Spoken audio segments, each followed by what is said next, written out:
Welcome to Kyle Field, the home of the 5th-ranked Aggies. Bob Wischusen, Dan Orlovsky, Chris Budden, just underway. College football primetime under the lights in College Station. National Championship hopes the catch. It was beyond the line of game. The previous play is under review. Are hanging in the balance the rest of the way for these Aggies. And just as you join us, it was a 3rd down, the first drive of the game for Texas A&M. And on 3rd and 6, Kellen Mond flipped one to Anaya Smith right at the line to gain. The ruling on the field was a catch and that he reached the line to gain.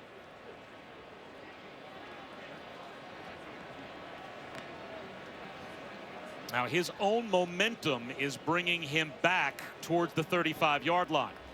It certainly looks as if that's a clean catch, Dan. So I don't think what replay right now is worried about is whether or not the completion was secured by Anaya Smith. I think they're checking the spot of the football to see if he did indeed pick up a first down, or should it be 4th and 1? I think it looks, where's he possessed the football? And it looks like, okay, the left elbow is going to come down. He's possessed it, left elbow's down. Doesn't look like that ball ever moves. So where's the ball once that left elbow hits in relation to that first down marker? Left elbow's down there now. It's so close. I guess you could make an argument that it's just shy of the 35-yard line, but they marked basically the nose of the football at the line to gain. It has to be indisputable to overturn the call in the field, and this is a big early decision, because if he ends up even 6 inches short of a first down, would you go for it on 4th down inside your own 35-yard line in the opening possession? After We're about to find out. The spot of the catch is the 34.5-yard line, making it 4th down, 1/2 yard to go. So there it is. The spot of the football does indeed come up just shy of the first down line to gain. It'll be 4th down and a 1/2 yard. And it looks like Jimbo Fisher, wisely so, first possession of the game, is going to send his punt group out. Still somewhat surprising to me, because this is such a great offensive line. It's the best rushing attack in the SEC. I understand it. I'm somewhat surprised that Jimbo doesn't want to play aggressively to start this game. Boy Moore deep to receive the kick from Nick Constantino.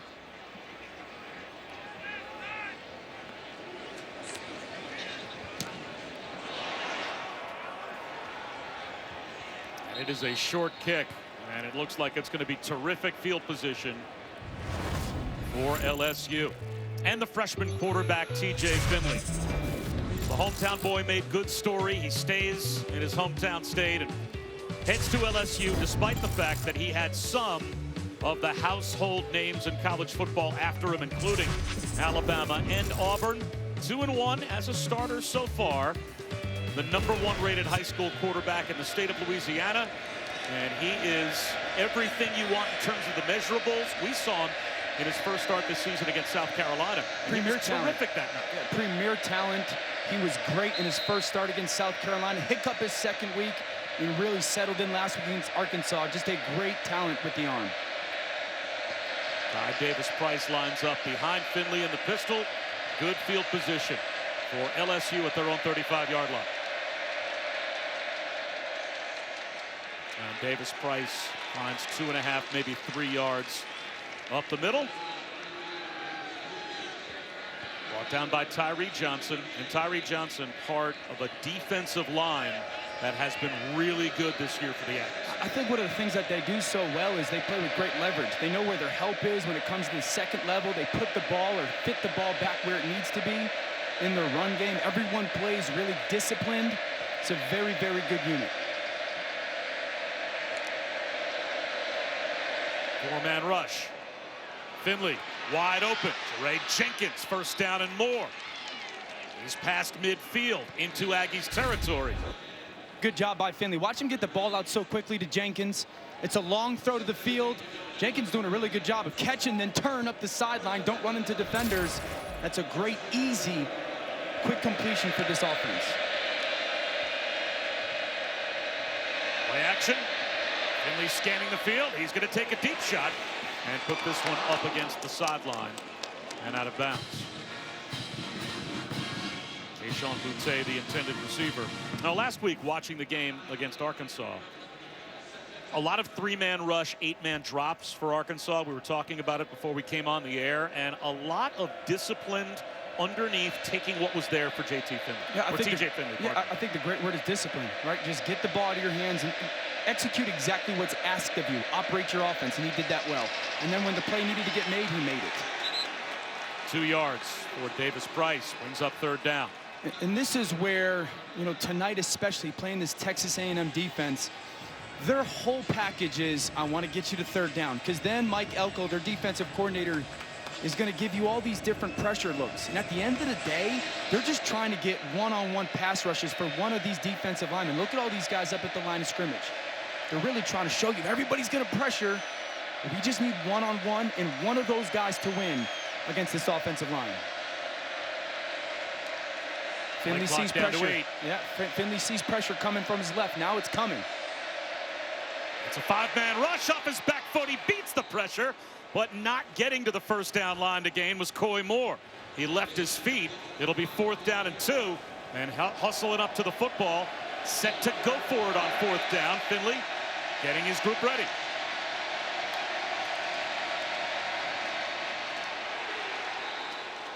Davis Price, did he get there? It doesn't appear so. It looks like the Aggies get a stop on downs. The officials will make sure, but if our 1st down line is accurate, he is short.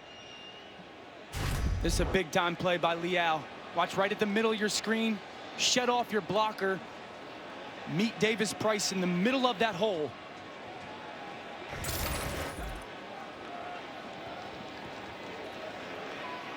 Michael Clemens, the senior defensive line starter, out tonight for Texas A&M. So DeMarvin Leal is going to play even more than he normally would in that rotation of defensive ends. And he may have gotten just enough of Ty Davis Price to get the stop on downs. Let's see.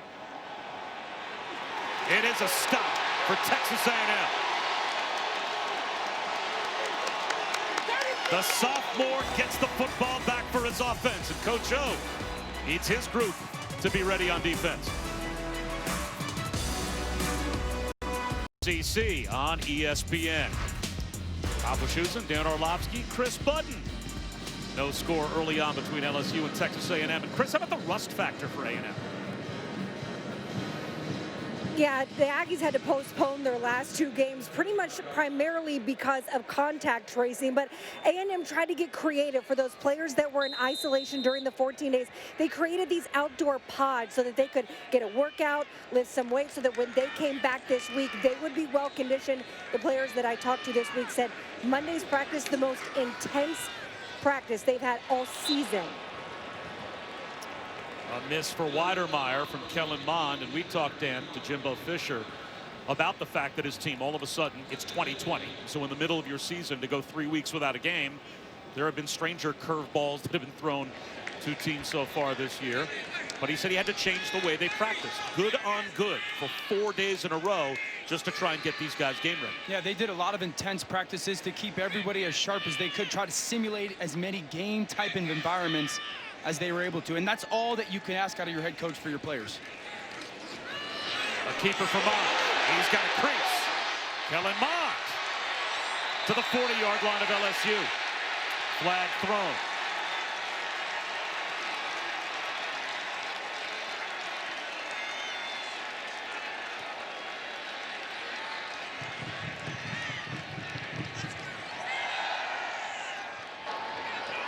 Dead ball, personal foul, late hit out of bounds, defense number 7. 15-yard penalty, automatic 1st down. So Jacoby Stevens tacks on another 15 for A&M. Just watch the back.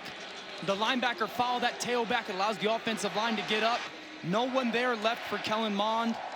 And then the late hit out of bounds by Jacoby Stevens tacks on another 15 yards, but a really good job. That kind of goes back to how Texas A&M gets into really good plays with Kellen Mond. See the man coverage, linebacker's got to follow the tailback, no one accounts for him. Huge run.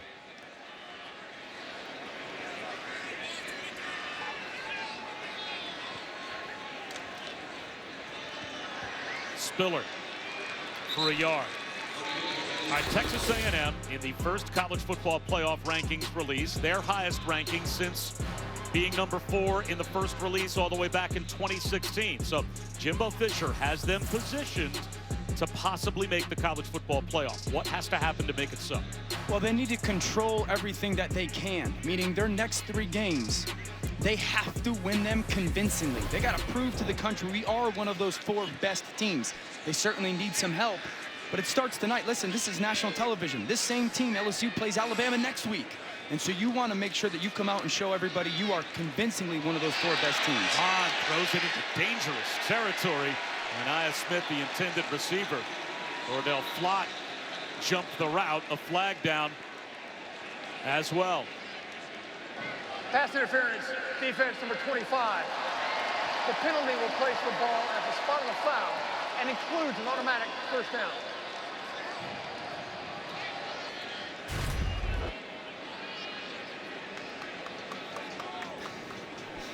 It's tight. I don't know if that is an obvious pass interference call. I guess that left hand on the hip and just that brief contact right before the ball gets there is enough against Flott. So back-to-back defensive penalties for LSU, a big reason why A&M about to enter the red zone.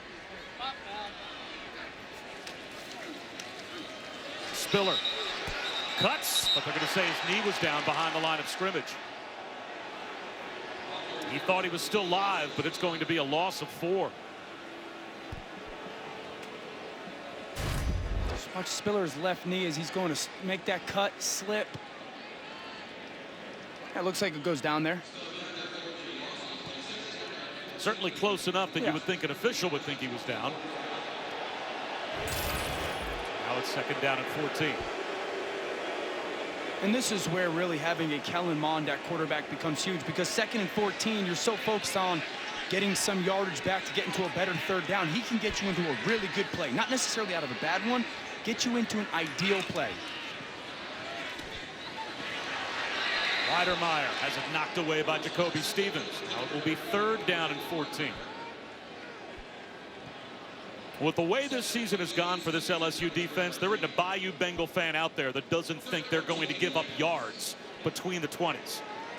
I would have to think the key is making this be a game of 3s and not 7s. Huge. As often as you can for this LSU defense when the field condenses, to give your offense a chance to stay in it. It really just less blown assignments. You know, Jimbo Fisher is a coach that is going to find your weaknesses and attack them. And as long as you don't blow your assignments, you've got talent enough to keep the ball in front of you, not give up those big plays. Mon well protected on 3rd down. Floats one up the seam, incomplete. Tried to drop it into Hezekiah Jones, so it will be a field goal attempt. And Coach O loves it. That's a stop at the red zone. Right side of your screen, Hezekiah Jones sells a shallow cross and then goes up the middle of the field. And just Kellen Mond a little high. Stingley with great coverage, never committing to that shallow, staying in that back hip and forcing this field goal attempt. Seth Small has struggled once he's gotten outside of 40 yards.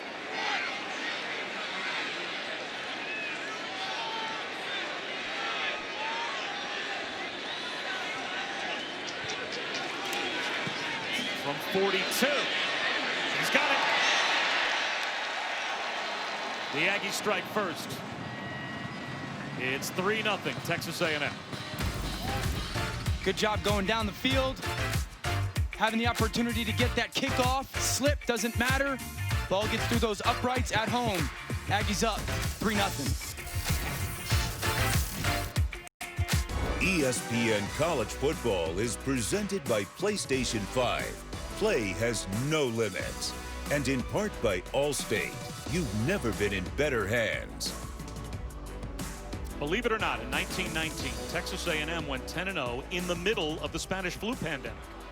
And they were named co-national champions by the National Championship Foundation back then, alongside Harvard and Notre Dame, a 3-way national championship. And A&M shared it the last time we played college football in a pandemic.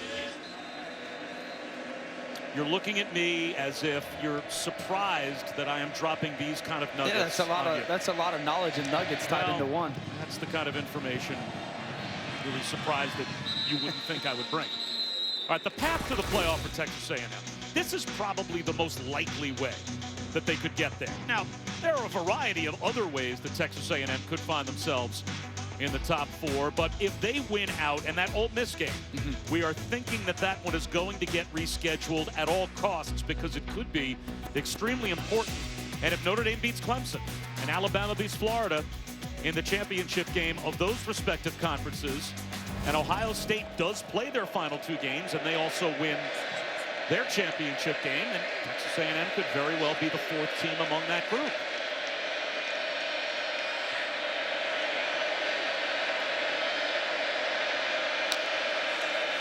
TJ Finley, only a 3-man rush, still forced out of the pocket, and tries to squeeze one into a tight window and can't find Eric Gilbert. It'll be 2nd down and 10. This ball's just got to come out of hands quicker. Now to Gilbert, right on the right side of that screen. He's just running that 5-yard out, that 5-yard stick route. He's got leverage on Buddy Johnson, and that's something that TJ did a really good job of last week. Get the ball out of his hands quickly. We saw it in his previous drive to Jenkins and the hitch route to the field. Get it out of your hands on 1st down quickly and get your completions.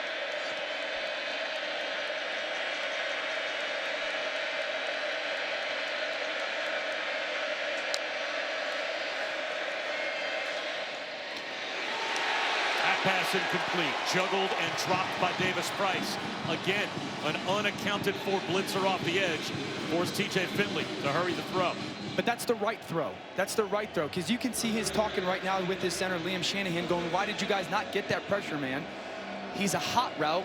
Davis Price is the answer. Ball comes out, and it's just put on him, and instead of 3rd and 6, 3rd and 5 with that drop, you're now in 3rd and 10. But that's the right answer for TJ Finley.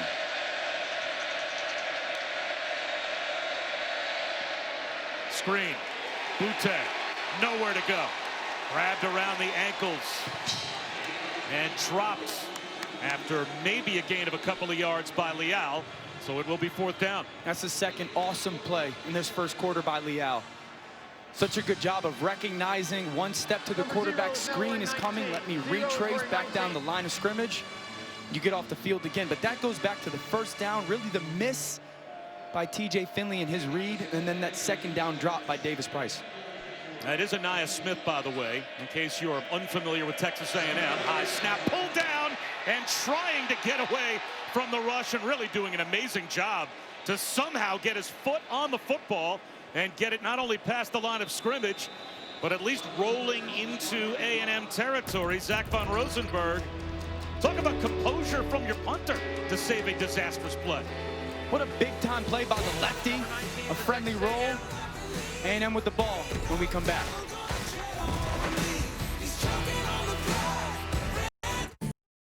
Texas A&M's offense. They play behind the Maroon Goons.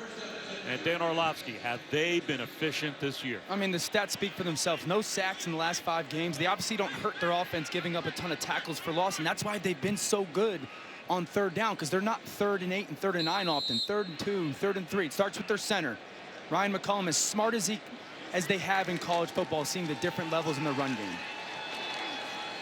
Spiller, nowhere to go at the line of scrimmage.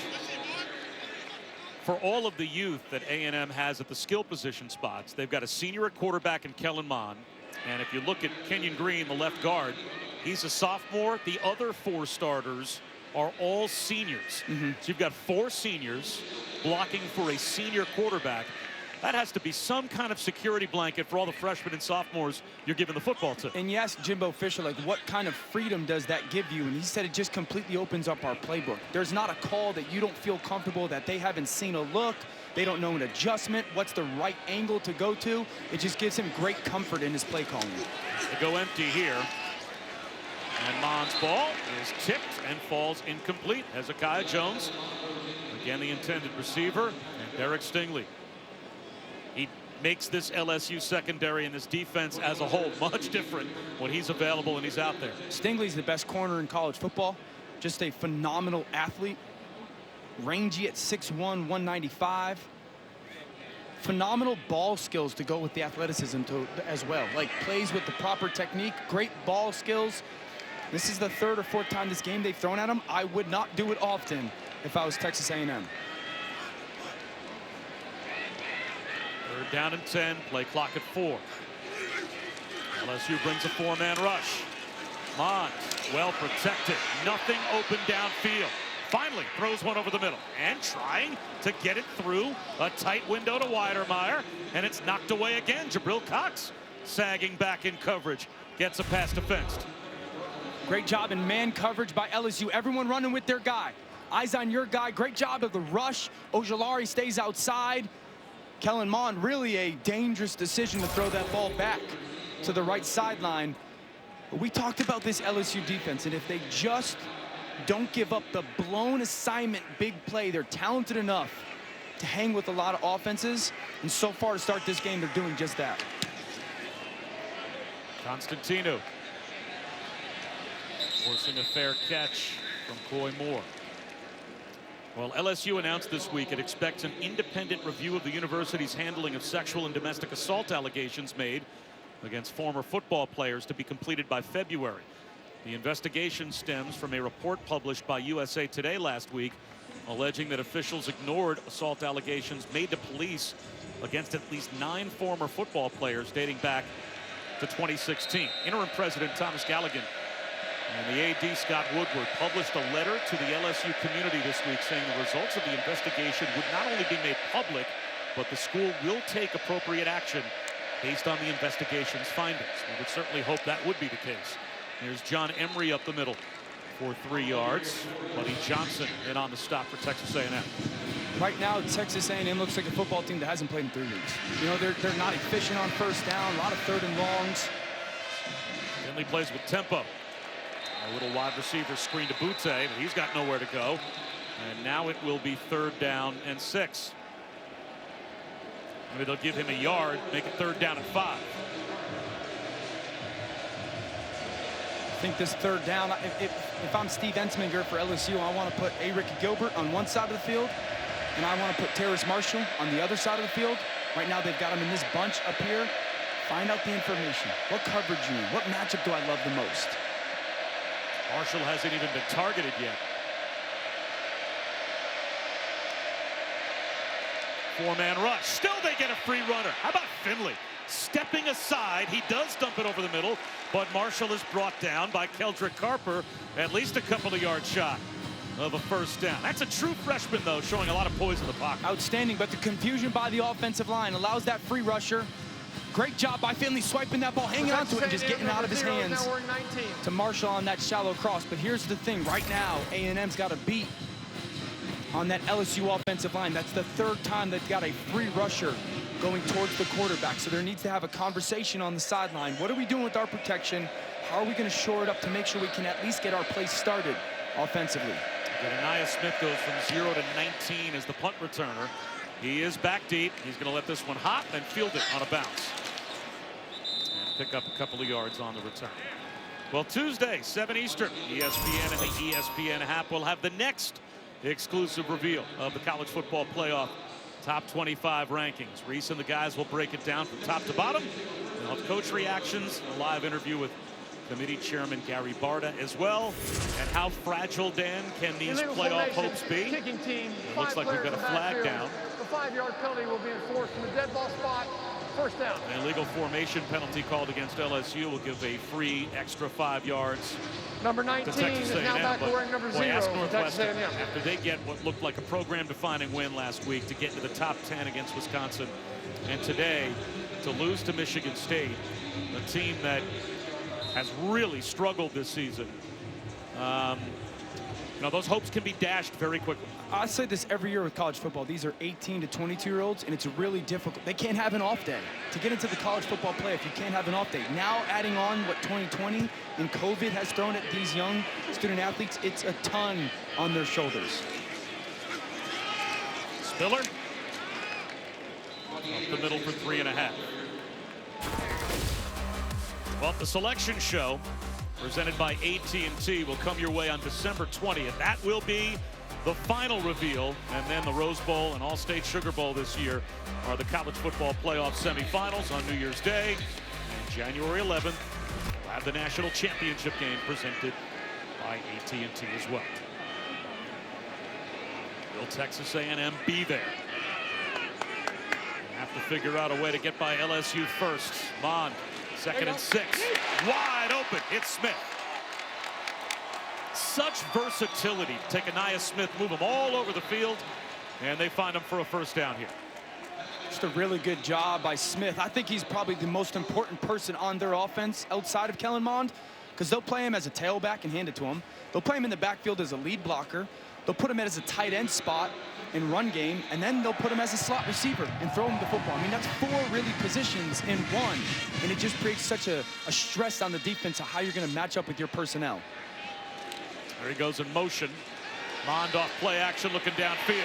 He's going to take a shot. Incomplete, looking for Hezekiah Jones. It'll be 2nd down and 10.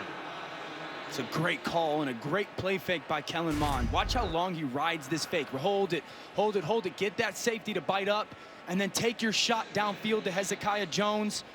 Just a really good job in coverage by Jay Ward, trailing underneath and forcing a very difficult throw by Kellen Mond. Right now, 2 things for the LSU defense. Their defensive line is winning at the point of attack, and their perimeter guys are playing great in man coverage. They're not getting lost with their eye discipline. They're playing in the back hip and forcing difficult throws. 2 things that haven't happened a lot Correct. this year for LSU. Correct. No, they're doing a good job so far at the important things tonight. Can they keep it up? An option opportunity here. Mond on the keeper. Picks up 5. It'll be 3rd down and 5. As Micah Baskerville got him around the ankles and brought him down. You can't be much more automatic than 62% on 3rd down. And that is incredible, but 0 for 3 already tonight. So again, evidence that the LSU defense is winning. And the reason why they've been so good is efficiency on 1st and 2nd down, and then this young man right here, Jalen Weidermeyer. That's their tight end. They flex him out. What's the matchup? And if they don't like it, they're going to work to that bunch set.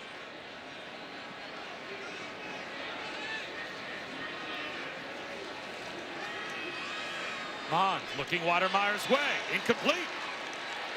Another pass defense for Jabril Cox. And now it's 4th down and 5. Would you go for it? At least in this area of the field. It's a long field goal on a wet field inside the 40-yard line. You probably go for it on 4th and 5. I think that Jimbo Fisher would go for this. You know, you got to understand that LSU's doing a good job again in man coverage. And you're going to have to do something to allow your guys, help your guys to win. Meshes and rubs. Looks like Jimbo's going to come and send the punt team out there. He's going to play field position.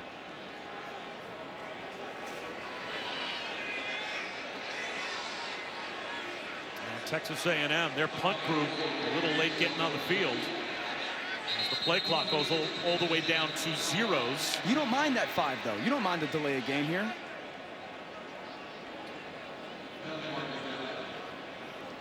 No reason to rush and burn a timeout there.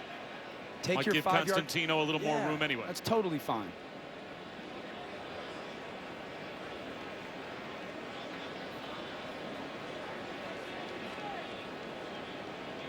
Does Coach O want the penalty? Play of game, offense, 5-yard penalty, 4th down. So they will enforce the 5 yards.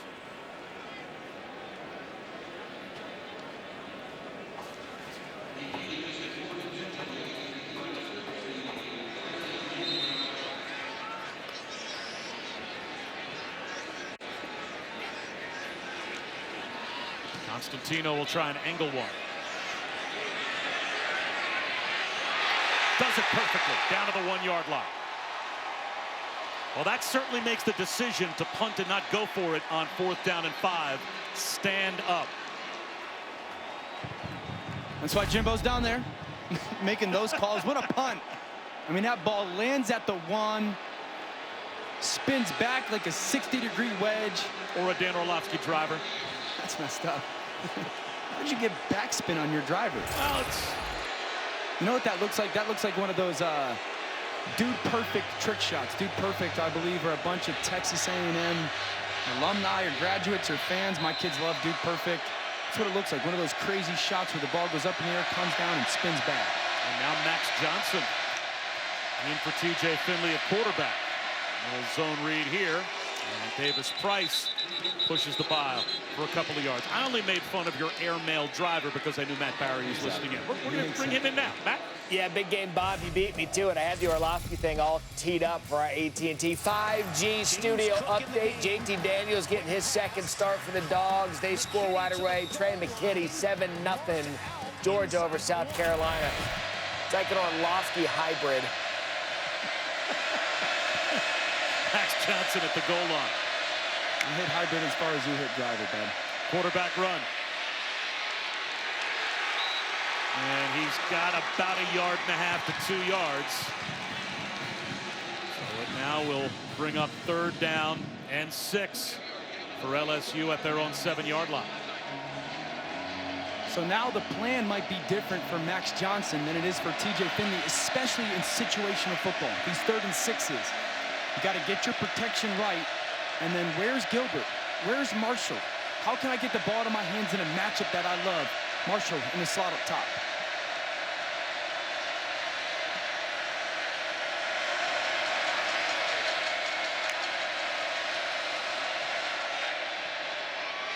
Johnson with a rifle shot. Did Eric Gilbert get to the 1st down marker? Doesn't look like he did. No, he's going to be at least 1 yard short. It'll be 4th and 1, and LSU will have to punt. Number 0 is now wearing number 19 for Texas A&M.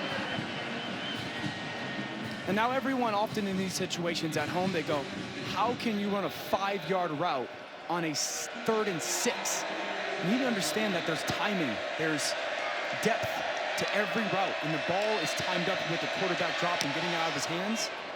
And it just happens that he goes 5 yards and gets tackled right in that moment. A bobble on the fair catch by Anaya Smith, but he hauls it in near midfield. Let's take a look at this week's college football playoff rankings brought to you by Allstate. Now, the fly in the ointment of all of this is what happens with Ohio State. They need to play these last 2 games that they have scheduled. If they don't get to 6 games, they're not eligible to play in their own championship game. And you wonder how the committee would view Ohio State in that circumstance. What then happens to a team like Cincinnati? What then happens to a team, you know, like a Texas A&M, where they might be on the outside looking in if the committee applies a different line of thinking to Ohio State than their own league does? Listen, there can't be any way where if Ohio State doesn't get enough games in to qualify for their conference championship where they get into the college football playoff. That just cannot happen this year in college football. Well, here's the rule, at least as far as the Big Ten championship is concerned. You can't miss more than 2 games relative to the conference's average number of games played.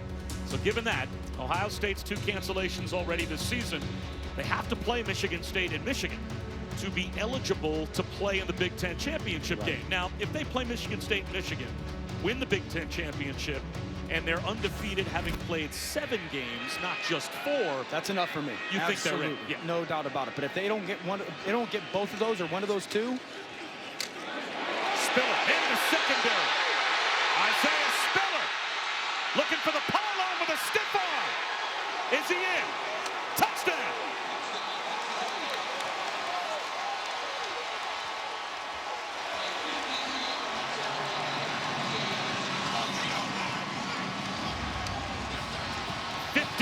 Yards for the sophomore, Isaiah Spiller, and he stretches the A&M lead. There is a flag down. Now the marker's all the way down near the goal line.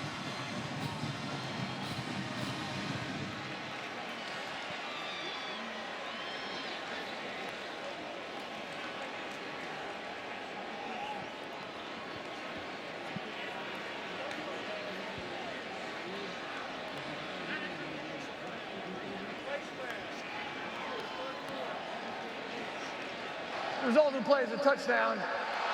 During the play, personal foul, face mask, defense number 31. That 15-yard penalty will be enforced on the succeeding kickoff.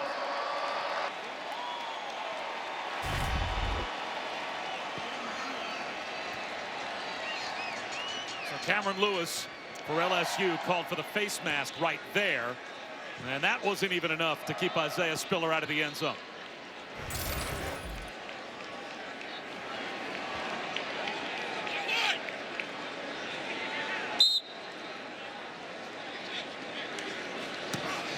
6th rushing touchdown of the season for Isaiah Spiller, the number 3 running back in terms of yards per game in the SEC, and he makes a big one happen here. Now watch, you're going to arc release these guys out front. You're going to pull and lead block, which is great. But watch the center, McCollum. Freeze it. McCollum is going to get his piece right here and then peel back for Ojulari to spring Spiller right there. You block out, you get those pullers. McCollum gets 2 for 1, and that gives Spiller the space in the open field. That's outstanding by that offensive line. You know, when I asked you this week what makes this offensive line so good, you said they are good front side, but they're great backside. And I asked you, what does that mean to be great on the backside of your offensive line? And you gave us a couple of examples that look just like that. Because the front side is good, right? You got those pullers, you arc release those guys. But that play doesn't happen unless McCollum peels back and just gets a piece of Ojulari. Ojulari can trip Spiller up, make him run the hump. So it's good front side. You got to be good front side. But you can't be a great running team unless you are great on the backside. To cut off angles, to shut off backside defenders. A&M did it right there, and it was great by McCollum. How rare is it for a college offensive lineman to have that kind of vision, that kind of awareness to peel back and make the block that might make the play happen? No, that's rare. And that's why we were talking about McCollum before, and he said, I mentioned he's really good at the 2nd level and 3rd level of thinking. He knew he had to get his guy, but he really had to get Ojulari to bust that run, and he did it. Let's go down to Chris. So Isaiah Spiller, actually born here in College Station while his dad was playing football for the Aggies. He said, I can't remember what it was like going to Kyle Field. I was such a baby then.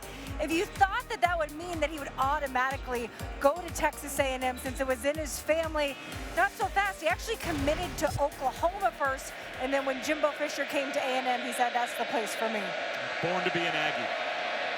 His dad actually had a back injury that ended his career early. Still Max Johnson in at quarterback, and he swings one to Terrace Marshall, and that is good for 12 and a first down.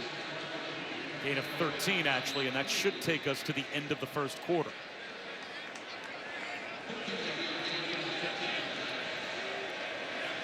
So Texas A&M just on the outside of the college football playoff, top 4 looking in. Got a 10-0 lead over LSU.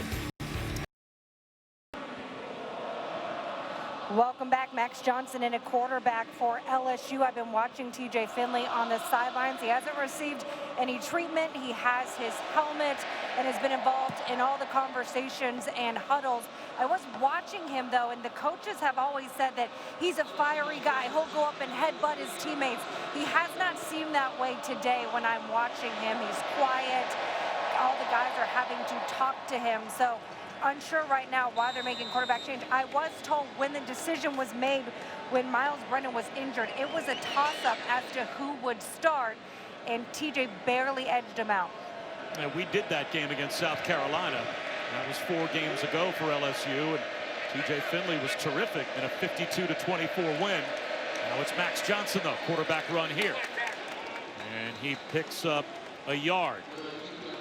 Well, Max Johnson, he's been around football at the highest level for a long time, as in a dad, Brad, who played 15 years in the NFL and, of course, was Coach Gruden's starting quarterback with the Bucs when they won the Super Bowl. And there's little Max at his dad's arms celebrating a championship. Now he is in the shotgun, taking on the number 5 team in America.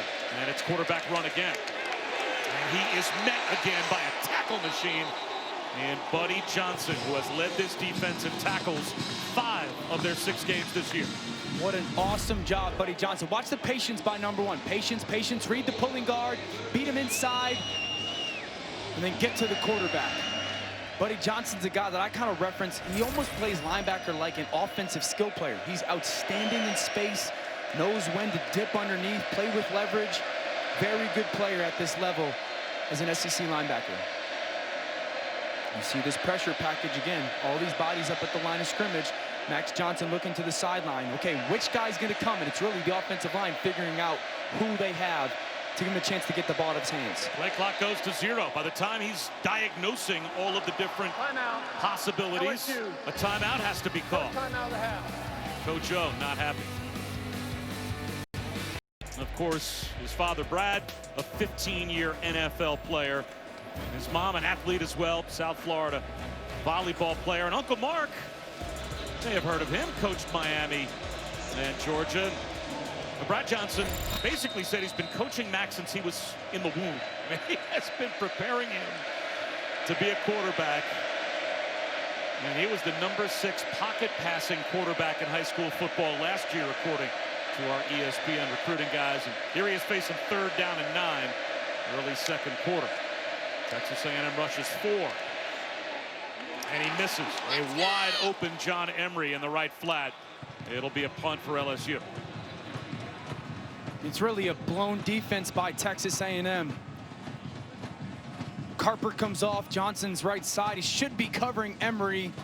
Gets to him late and just misses that throw. But I would always tie this back to this pressure package out of Texas A&M's defense. It messes with all 11. Receivers, tight ends, quarterbacks, offensive linemen, backs. It just forces you to play uneasy. You're not settled. Von Rosenberg. Anaya Smith catches it on the dead run. Stays on his feet out to about the 34-yard line. And that's where A&M will take over with a 10-0 lead after we check in with Matt Barry. All right, guys. Bob Wischusen, Dan Orlovsky, Chris Budden.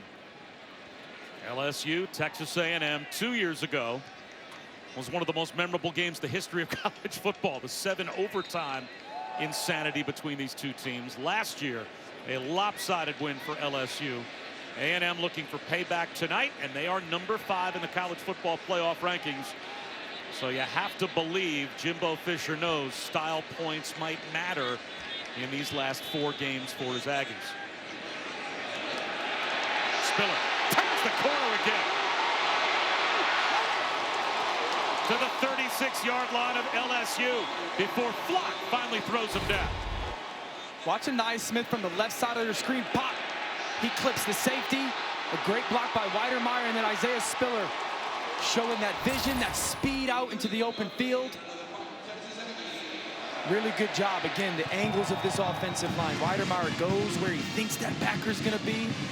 Just all you got to do is get in the way, and then Spiller just a good job running that hump. Love how Anaya Smith with the one finger up in the air. Right? He enjoyed that block. He's a slot receiver here. There he goes in motion. Instead, it's Spiller muscling his way for 3 more yards. Does he remind you of anyone? Zeke, Dallas Cowboy. I think just like very powerful player, but has some long speed, fast, strong, but can get in and out of cuts, and then really good vision. He's a physical back, and then they'll throw him the football, something I think the Cowboys need to do more of, quite honestly, but they look the same. I think their running style is very similar, and I know that's high praise for a guy like Isaiah Spiller, referencing him to Zeke Elliott, but there's a lot of similarities in their game. He's already got 93 yards. Check that, 92 yards here in the first half, averaging over 10 yards per carry with that long one he ripped off. Mon swings one. Spiller in space. Puts the brakes on. Gets thrown down by Baskerville. 2.5 yards shy of the first down. It'll be 3rd down. And that's what I love about his game. I mean, that's a design throw. There's no read there for Kellen Mond. You got that bunch set. We're going to send Spiller out there with a quick motion. You guys lead block, and a 1-yard throw becomes a 6-yard gain, now 3rd and 2. Mond on the run. That's a first down to Anaya Smith. Stays in bounds. Boy, talk about strength. Shakes off a tackler and picks up an extra 6 or 7 yards. So far, we've seen Anaya Smith go in the slot. You're a lead blocker, essentially. Then we brought you in jet motion, used you as a decoy. Now we'll go 3rd and 2. We'll sprint to you, and you got to win in your man-to-man route on that quick out-breaking route. That's why he's such an important player to this football team, because as a defense, you're thinking, okay, he can lead block in the run game. They can hand it to him in the jet sweep. They'll throw him the ball. It's such a challenge for defense to go, how do we want to defend? Spiller. That's a trick play, and he drops it off to the right tackle, Carson Green. LSU blew up the trick play in the backfield, and Spiller, he was trying to hand it to Chase Lane, who was looping around on a reverse. Instead, he handed it to his right tackle. This is dangerous, Spiller. Farrell comes in through, unblocked. Carson Green sitting there catching that pitch. That is lucky for Isaiah Spiller that he just so happens to see his offensive lineman there. Did that ball travel forward? You can't throw it forward to one of your offensive Illegal linemen. touching. And I think that's what the officials are getting together right now to discuss.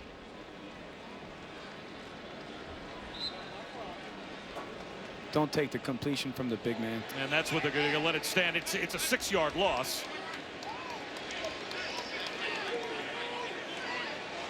So 2nd down and 16 just outside the red zone now.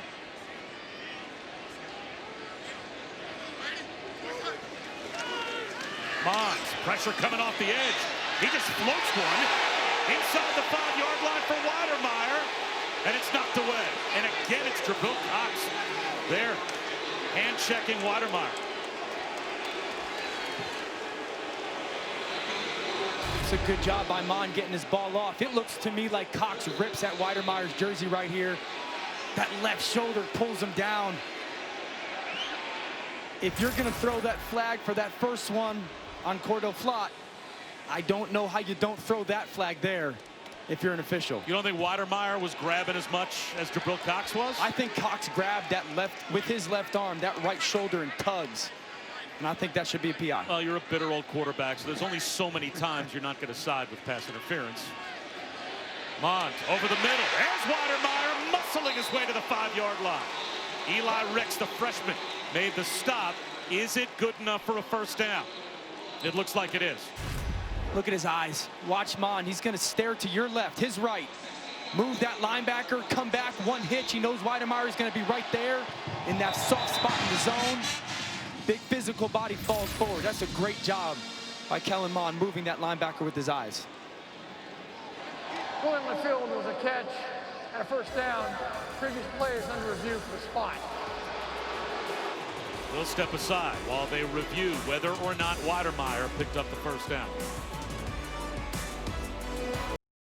2020 in a pandemic. We're trying to keep the college football traditions alive as best we can.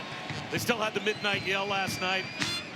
And for the second time here in the first half, a replay has kept Texas A&M just a shade shy of a first down, setting up 4th down. First time they punted their half of the field. This time they're going for it inside the 6. Yeah, and this is where Jimbo Fisher can get really creative. Sometimes it's quarterback on the move. Sometimes they'll delay their tight end back across the formation. This is when he's just at his best. Quarterback sneak. The ball pops out. It's loose. And it is recovered well behind the line to gain by Texas A&M. Kellen Mond put the ball in harm's way, and it popped free.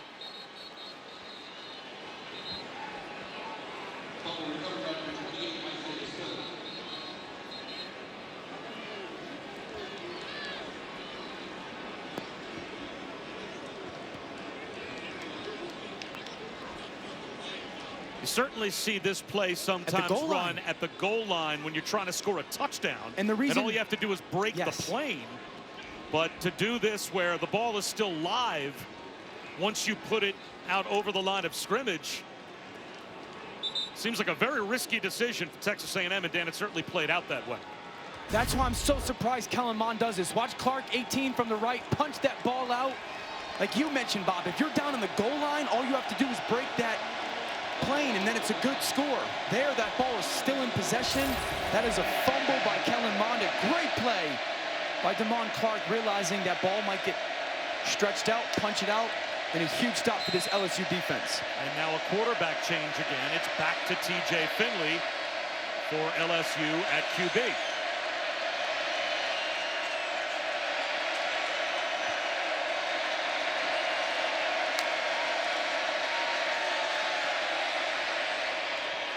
And he finds a soft spot in the zone to Terrace Marshall. And Marshall, an extra gear. All the way down to about the 30-yard line of Texas A&M before he's finally brought down. Sometimes arm strength matters. Watch Marshall come crossing from the outside in. That ball just gets on his back shoulder. Outstanding reaction, then the ability to run away.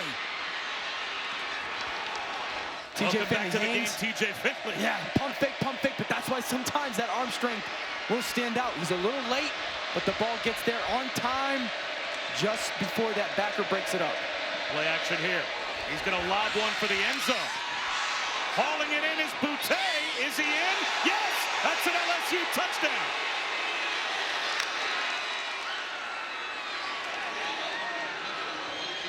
A two-play touchdown drive after the fourth down stop.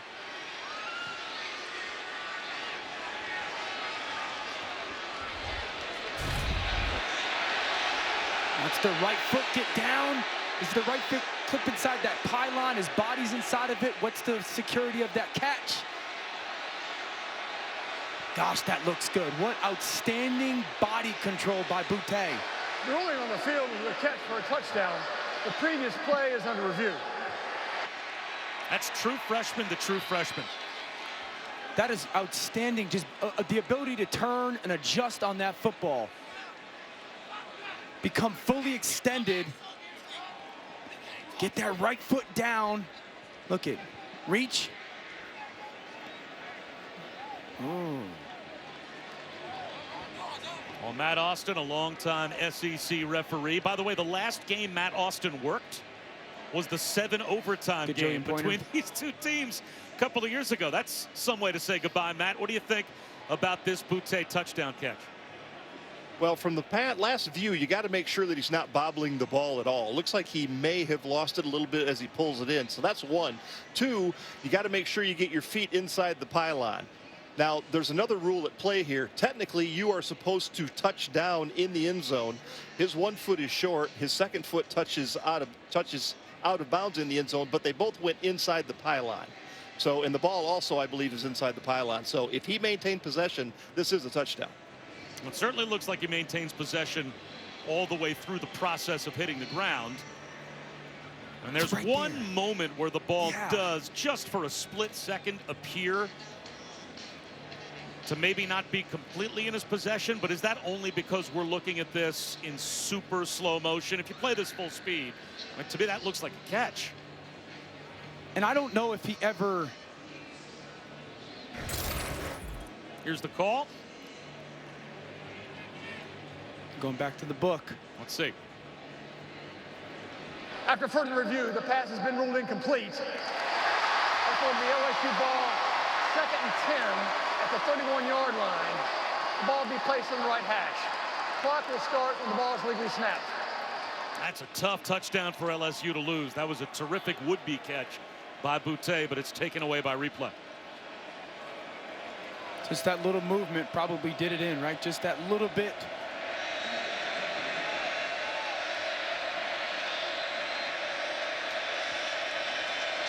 So back to the 31-yard line, 2nd down and 10.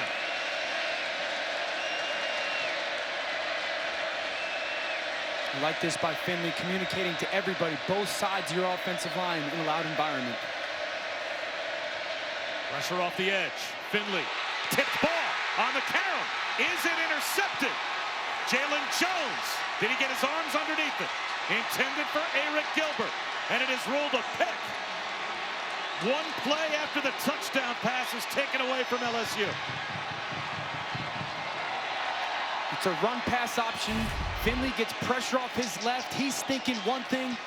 Gilbert's thinking another thing. Ball's behind. Tips. Equal interceptions in the SEC. Aggies ball. The true freshman Jalen Jones gets the ball back for Texas A&M. One snap after Finley and LSU had a touchdown overruled by replay. Bob Wischusen, Dan Orlovsky, Chris Budden down on the sideline. Matt Austin, our rules expert, bringing you Texas A&M and LSU college football primetime here on ESPN. Kellen Mond back to work. Flag down at the snap. Spiller down as well. Lost a yard. We'll have to check the marker. Tackle for loss by Andre Anthony. Holding on the offense, number 73. 10-yard penalties in the previous spot. Repeat, first down. The guard Hawker pulling around. Anthony off the edge does a great job of beating him to the point, and that forces that hold by the big right guard. But the effort and the speed by Andre Anthony makes that play.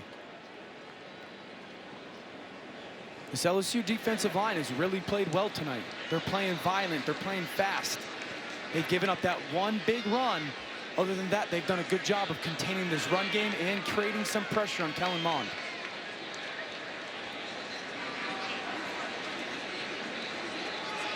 Isaiah Spiller, nowhere to go again.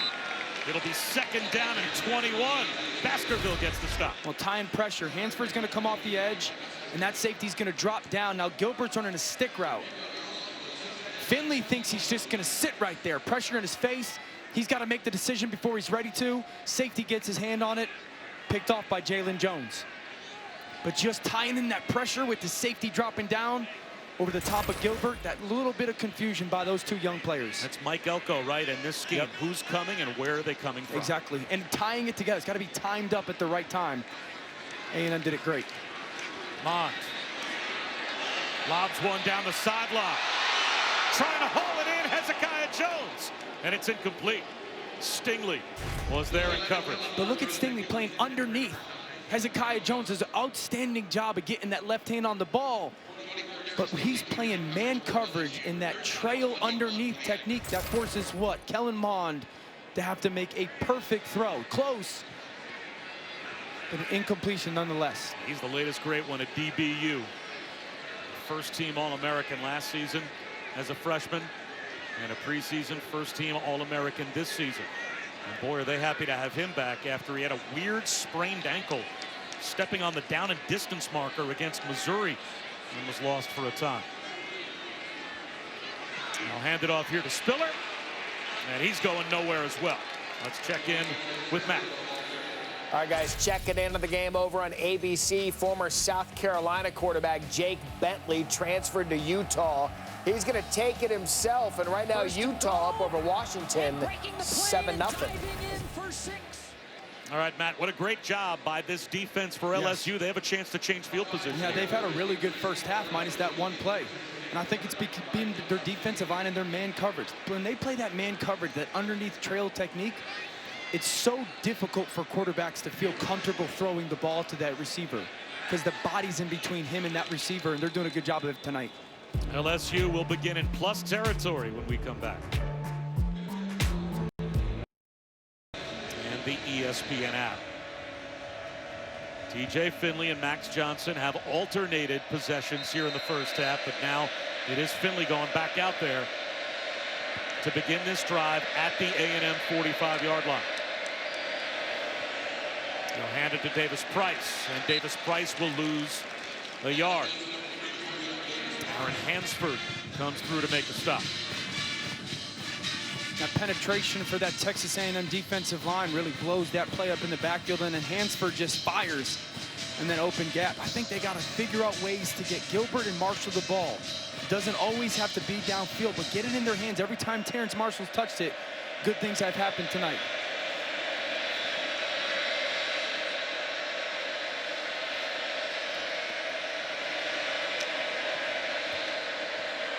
TJ Finley stands tall in the pocket. Now he is going to run, shedding tacklers, and just about pick up a first down on his own. He'll be a yard short.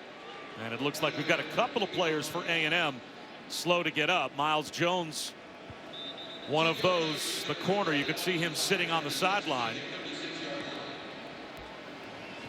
And Tyree Johnson didn't get up immediately either. He looks like he's a little worse for the wear. Let's check in with Matt Barrett. All right, guys, could be a name your number scenario for Georgia tonight, taking on South Carolina. Here's Zamir White, 22 yards, just right up the middle of that Gamecock defense right now. 21-7 Georgia.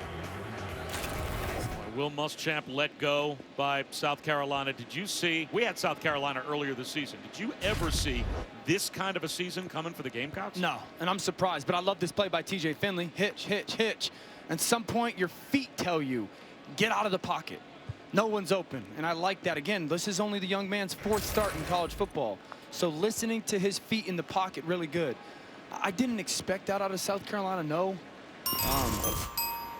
SEC is a tough conference to coach in if you're not the top dogs. That's, you know, I would say a huge understatement. Yeah, yes, especially when you start off in a pandemic with none of those warm-up games. Correct. I mean, you are just jumping right into the new fire. play caller, new quarterback. Yeah, and playing nothing but conference games in arguably the deepest and toughest conference in college football. And it's funny how things can change in a year, because we called their big upset of Georgia last year, I think 4th or 5th game into the season, and they had gotten to maybe 3-2, and you're going, okay, maybe this is the turning point for that program under Muschamp, and it just hasn't happened and kind of fell apart early on this season. Miles Jones off the field, 3rd down and 1.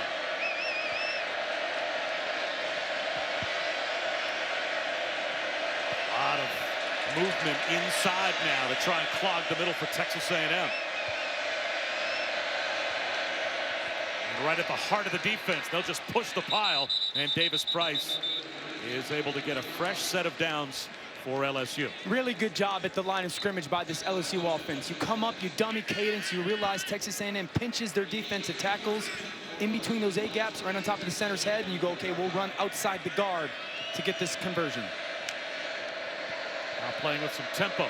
Finley flips one in the right flat. Freshman tight end Cole Taylor with a flag down.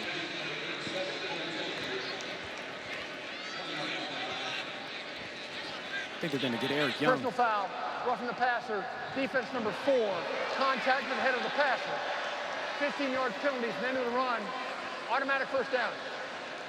Watch Young off the edge, bottom of the screen, ball comes out, and then look at the hit to the helmet. It's not egregious, it's not violent, whatever, but it's a hit to the head. I don't care how it happens, that is going to get called at any level in football right now.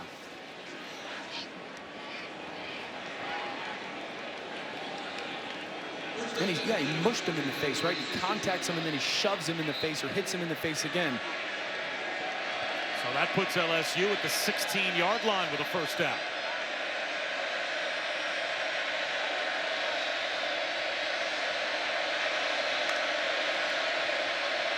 Davis Price. Right into the arms of Aaron Hansford. Hansford originally came to A&M as a wide receiver, spent his first 2 years back and forth between wide receiver and tight end. Well, his move to defense has turned out to be a good one. Anthony Hines, a linebacker, opted out. That made Hansford a starter. These are 2 studs. Marshall and Gilbert. How are you going to match up with them? And then you're going to put, now you're putting the back outside. You got a linebacker on him. You got men across the board. Find your matchup, TJ Finley. Or quarterback run against a 3-man defensive line. And DeMarvin Leal says, I am unblockable tonight. He has been tough. Watch Bobby Brown 5. He splits it. And then Leal falls back underneath. You mentioned it, Bob, that 3-man front. That can't happen. That can't happen in that 3-man front, but credit Bobby Brown and credit Leal for falling back underneath. 3rd down and 10.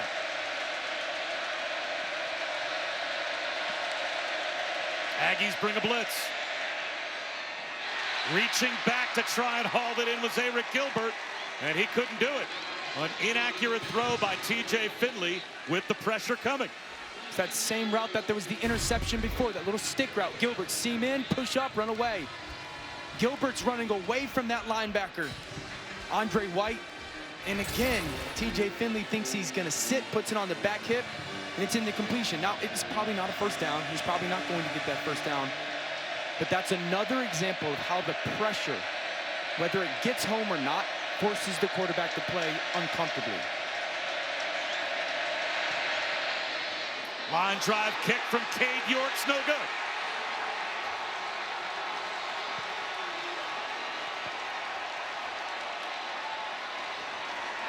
Another missed opportunity for LSU. A short field goal won't go for Cade York.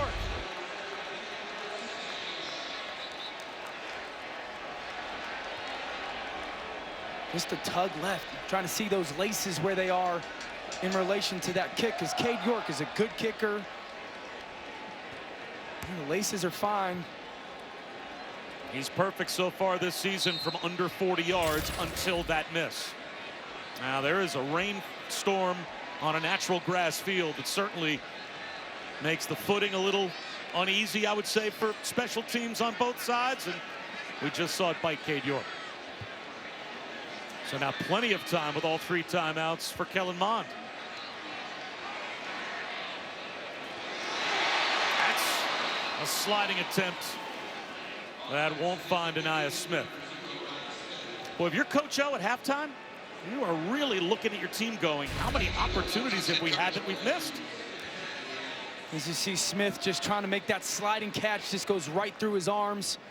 He's upset with himself, but to your point, like LSU has been really good defensively. They give up 1 play, and they've had some moments offensively, but they've been bad on first down. They've given the ball away. They have that bang, almost touchdown reception by Boutte, so not good enough, but they're hanging right into this ball game. A toss out to the edge to Spiller. He's got a first down at the play stands. Weidermeyer may have gotten hands on a defender on the edge. The whole sideline for LSU was looking for a hold.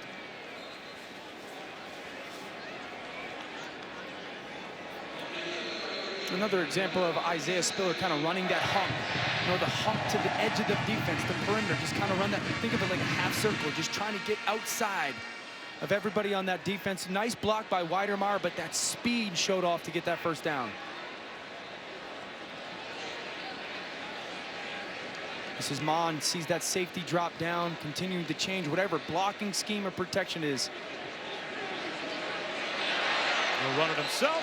Pick up about 5 yards. Let's check in with Matt. All right, guys, coming up on the Nissan halftime report, we had history today at Vanderbilt. We'll show you highlights of that. Plus, the Iron Bowl was all Alabama, start to finish. Great day for Mac Jones. And we'll go no huddle across the country. Some history made today in Buffalo. Jesse Palmer, Joey Galloway join me coming up on the Nissan halftime report.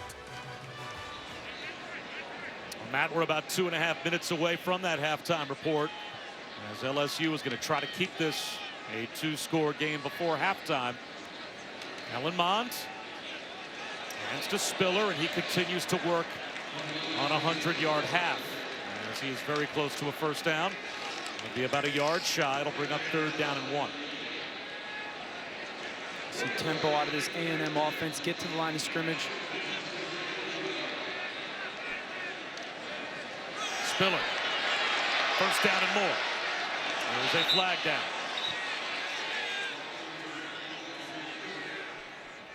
It's a gain of 9 if the play stands. On the offense, number 0, 10-yard penalty from the previous spot. Repeat, 3rd down. Just the right side of the screen, 0 right here. Watch the hold by Smith. He's got a block.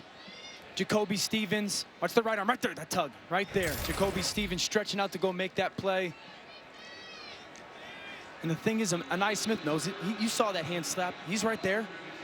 You got to trust that your back will go make that cut, and once that defender starts to leave, let go. So that makes it 3rd down and 11. And you'd have to think the LSU sideline will now be alert to use one of their timeouts. If this is a play that doesn't create a first down for Texas A&M. LSU showing blitz, jumping in the neutral zone is Baskerville. And now it looks like 3rd down and 11 is going to become 3rd down and 6.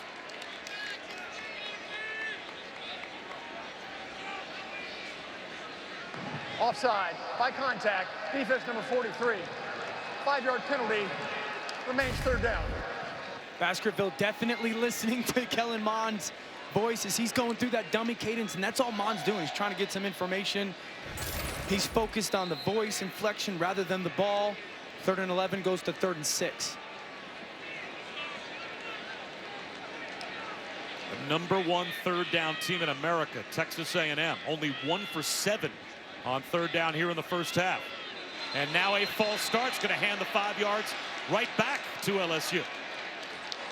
False start, offense number 55. 5-yard penalty, it remains 3rd down. The sophomore Kenyon Green, just a left guard, anticipating movement. once those big boys get going, it's hard to stop 325 pounds from leaning. It's a big third down now for this offense because you're trying to convert and get back into your 2-minute drill. For LSU defensively, you're thinking, we can get off the field here or pop a timeout and we give our offense another opportunity. And now they're going to call a timeout. LSU will on defense. Second timeout of the with half. the clock stopped. This will be a 30-second timeout. So that could really change how these last couple of minutes play out. If LSU gets a tackle in the field of play by A&M, and they have to use their final timeout before the punt. We'll see. Every Saturday morning, we get you set. All the college football games are previewed on SEC Nation. Live reports from stadiums around the league. Game breakdowns. The fans will still be a part of the show. SEC Nation, presented by Academy Sports and Outdoors. 10 a.m. Eastern on the SEC Network and the ESPN app. Hosted by the hardest working girl in showbiz, right? You spent some time with Rutledge during the week. Rutledge is unbelievable. She never slows down. It certainly looks like a collision course you would think between Florida and Alabama for the SEC title. What a job Alabama did in the Iron Bowl today against Auburn. That was a contest for maybe the first half of the first quarter, and that was about it. It was a beatdown. Mac Jones continues his tear. They've got so many weapons, Devontae Smith and Mechie, and a lot of talent on that offense. And Kentucky, a little early test for Florida, but all of a sudden Kyle Pitts showed up, and that game changed in a hurry. So third down and 11. Mond, under some pressure, floats one down the sideline, incomplete. Intended for Weidermeyer.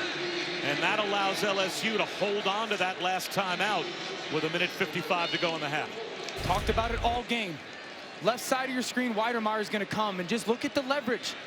Underneath, trailing underneath is Cox. Coming into this game, I told you, as great as A&M's offense is, their guys will struggle against just straight up man-to-man press coverage. They don't have a lot of guys that can just win. Jimbo's got to do a great job of it, and right now, LSU is winning that battle. Troy Moore, fair catch at the 25-yard line. How about this A&M defense, though? 7 guys up at the line of scrimmage. Who's coming offensive line? We go the wrong way, free rusher. Now, TJ Finley gets the ball off, but it's not enough for a first down. Now 6 guys are up. 2 are going to pop out. 1's going to come underneath Hansford. Again, unblocked defender. I play with panic as a quarterback, and those dropping defenders can make that tackle. This is that pressure package that I've mentioned it. It's trying to force offensive linemen to think pre and post snap. They've got to communicate. Everyone's got to be on the same page. The quarterback's got to see it the same way, and it forces you to constantly have answers for what they are doing.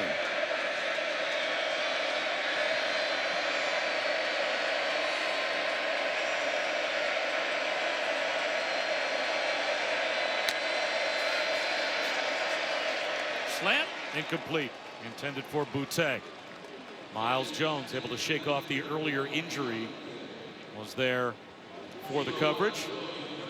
And how about with all of these who's coming, who's not looks for a defense for Mike Elko? How high does the collective football IQ of all of those players have to be to execute this system? Big time, because you can expose yourself. You can have one guy wrong, and all of a sudden it looks great until that one guy wrong is exposed, and an offense takes advantage of it. Only a 4-man rush here. Finley out of the pocket. To the sideline, incomplete over the head of Eric Gilbert. It'll be 3rd down and 10.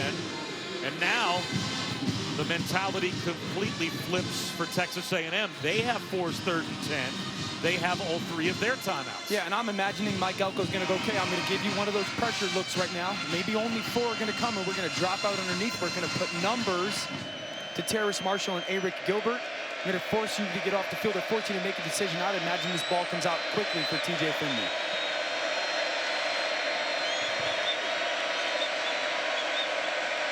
And here it comes. There's going to be that safety pressure. Now let's see. A&M looks like they might be checking out. There is a late safety blitz. And Finley's hit by the blitzer. Perfectly executed by Texas A&M. Marshall picks up a loose ball, but that was clearly an incomplete pass. Was that Eric Young that delayed and timed his blitz perfectly? It's a good job. Watch the safety come from the right side of the screen. Leon O'Neal. Yep, they're trying to get a fake quick screen and go up the sideline. Bob, you just mentioned it. When you come after people like this, everyone's got to do their job, and everyone does for A&M. And if you do it and you listen to the rules of the defense and you play within that structure, someone's going to win. In A&M, that's what they do really well. Everyone kind of knows their role within that play. Bring the safety pressure, play the coverage behind, you get off the field again. Now a lot of time for Texas A&M. And good field position. Just shy of their own 35-yard line with their timeouts. The National Championship Trophy, presented by Dr. Pepper, visited Texas A&M's facility. Will it make a return trip? Will the Aggies find their way into the college football playoff? They're right there. What will happen with Ohio State's remaining schedule? Notre Dame and Clemson will play each other. It looks like in the ACC championship game. Certainly looks like it's going to be Alabama and Florida in the SEC championship game.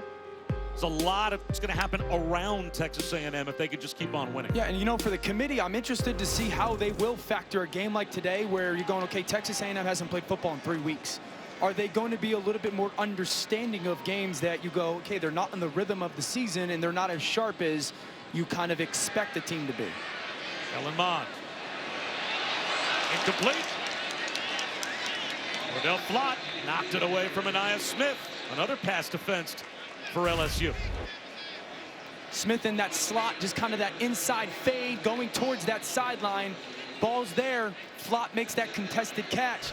But I would argue, Aniyah Smith, Jimbo Fisher, your quarterback, you expect to make that catch, that contested catch. Good job by Flott, but Smith should make that one.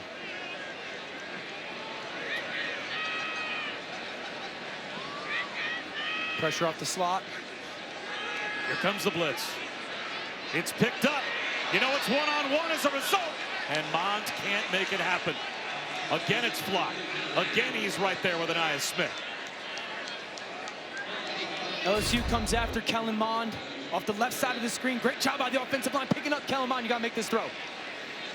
Aniyah Smith is going to be out there one-on-one downfield. You got to get that ball somewhere near him to give him the opportunity to make an adjustment on the football. LSU's pass defense coming into tonight, 125th in the country. Kellen Mond has thrown for 57 yards here in the first half. Yeah, oh, it's a totally opposite type game than we expected from this defense. They've played really well. 3rd down and 10, and LSU still has a timeout left. Mond, again, same spot, looking for the sideline, and Flott has a chance to pick it off. It's incomplete. Once again, that will stop the clock with 1:12 to go. And the Bayou Bengals are going to get one more chance before halftime with the football. It's really just a switch release. Smith from the slot, and he stops his route off. Flott just playing high, almost gets that pick. The ball definitely hits the ground, but man, Kellen Mond with another miss. I don't know if it's right now miscommunication between him and Smith, not seeing the defense the same way, but that's the 3rd or 4th throw where he's missed so poorly. You go, you guys aren't on the same page. Kellen Mond is 0 for his last 6. Texas A&M only had the ball on that possession for 17 seconds. So you're almost back in the same position you were before. If you're TJ Finley, in college football rules, clock stopping on 1st downs, and you've got a timeout and 1:06 on the clock, plenty of time to take shots and try and score points before halftime. And I think, I've mentioned this, Terrace Marshall, like this is, I know that A&M is allocating numbers to you, but this is where you go, okay, you got to get him into your screen game. This is Marshall right here. You got to get him into your screen game, your outbreaking game, something where he gets the ball in his hands quickly. Eric Gilbert is in the left slot. 4-man rush, swing pass to John Emery. Gets a block. And is brought down inbounds. So that will roll the clock as Buddy Johnson gets the stop. Now LSU's going to spend a quick timeout right here. Timeout. Texas A&M. First timeout of the half. Texas A&M called the timeout. 30-second timeout. Please reset the clock to 29 seconds. 2-9. How about DeMarvin Leal tonight? This is that early 4th and 1. Contact at the point. shed the block, make the play in the backfield. This one's an awesome play. Realize screen, put your left foot in the ground, retrace. Get off the field on 3rd down. How about this, the quarterback draw, dip back underneath, big fella. Make a big stop in your 3-man front. Leal's been great. 6'4", 290, extremely special. It's the way he's described by Mike Elko. Powerful, explosive, and they think he's just on the verge of becoming an absolute freak. He's not this player, but when I see 6'4", 290 and I see him on tape, I think Julius Peppers.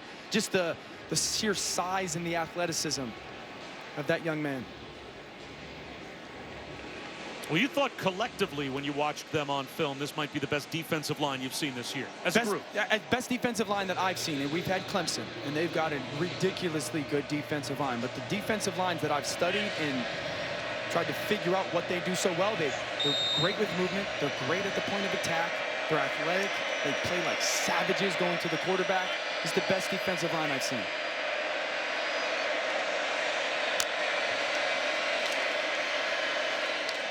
Finley, tipped ball, incomplete. Now it will be 3rd down and 6 for LSU. I was a little surprised Texas A&M was the team to call timeout after that initial 4-yard gain, but forcing 3rd down and 6 here, turns out for Jimbo Fisher, it might be a strategy that pays off. Here comes this pressure left from this front. 3 up, 3 down. TJ Finley, communicate to everybody. Send your offensive line the right way. Back, you got to get your responsibility. And then realize someone's dropping out underneath. See your underneath coverage. He's going to fire one down the sideline, a jump ball, incomplete. Jerade Jenkins was the receiver. Damani Richardson came over. Now 50 seconds. It's going to go back to Texas A&M. They've got 2 timeouts. And I don't mind it. I just want you to fire this ball, TJ Finley. Let me see that big arm. You got to step on that ball, hold Jenkins up, and don't allow that safety to get over the top. It's the right throw versus that cover 2 kind of rotation from that defense. But when you're thinking whole shot, you got to get that ball on an absolute rope. About 18 yards on the sideline to beat the safety. It's the 4th punt in the last 3.5 minutes of the first half. Goodness gracious. Anaya Smith makes a fair catch at the 33-yard line. Well, this season, for every field goal and extra point made by participating universities, All-State will make a contribution to the university's general scholarship fund. Thank you to All-State.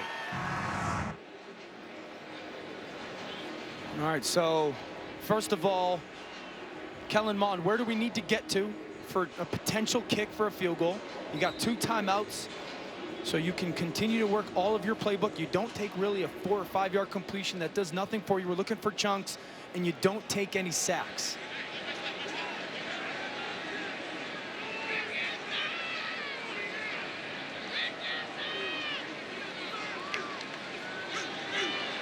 Mond. Incomplete. Hezekiah Jones couldn't grab it on the slide. Down to 38 seconds to go in the half. I said this before, and it continues to ring true. This looks like a team that's sloppy right now. Lack of execution. The ball placement's been bad by Kellen Mond. There's been probably 4 drops by this offense as far as his skill group. Jimbo Fisher right now just needs to find something to get some positive momentum. Just get some positive yards. Weidermeyer, you got to make a play. Isaiah Spiller, maybe we throw 2 out of the backfield. They'll run it instead with Spiller. That's worked. He's got a first down. Statistically for either team, Isaiah Spiller has really been the only big weapon that's put together some chunk plays. He's got 119 yards rushing in the first half.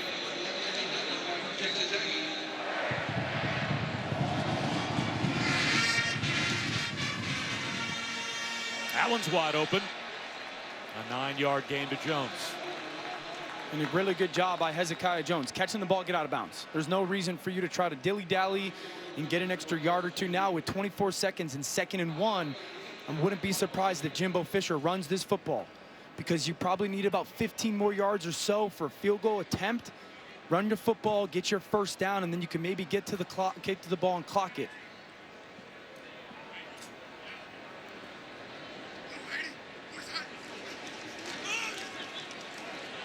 Long throw to the sideline. Really good coverage again from Derek Stingley. He was right there with Chase Lane. Yeah, listen, Texas A&M does not have anybody that is going to beat Derek Stingley at the line of scrimmage. So the throw to him is a waste of a play. That's what I would tell Kellen Mond. Right now, we don't have a guy that's good enough to go against Stingley. So let's not look his way. Let's find something else within our progression. So he's Deion Sanders. He's Darrelle Revis tonight. It's just that side of the field is eliminated. Whoever he lines up on is out of your progression. He's on Chase Lane again. And they're going to run it with Spiller down to the 38-yard line. Call timeout. Well, that does pick up a first down, so that stops the clock at least for the moment. Timeout. And they will call the timeout. Second timeout of the half. This will be a 30-second timeout. Well, Derek Stingley, it is certainly in the bloodlines. His father played with the Phillies, and of course his grandfather, a Patriot wide receiver, tragically paralyzed and passed away.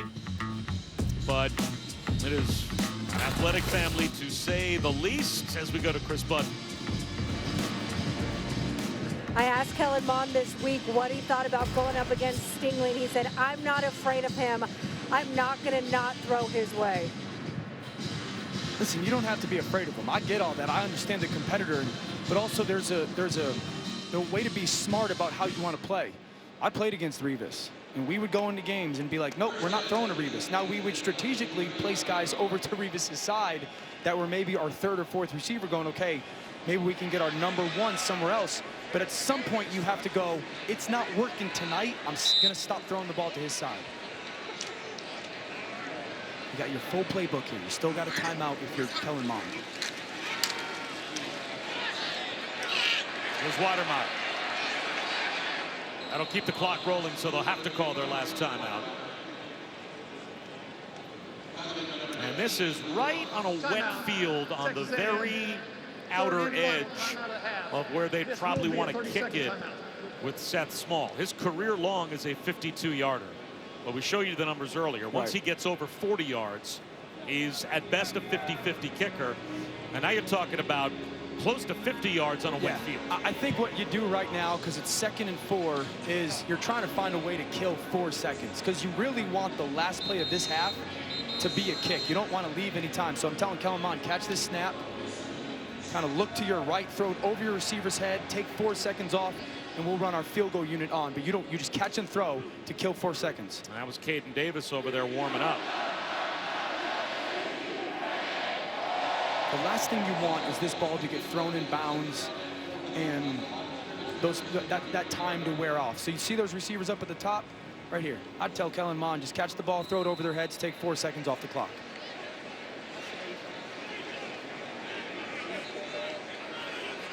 And if they're going to play that soft, just throw a bubble up top. Go get 4 or 5 yards. And then step out of bounds. There it is.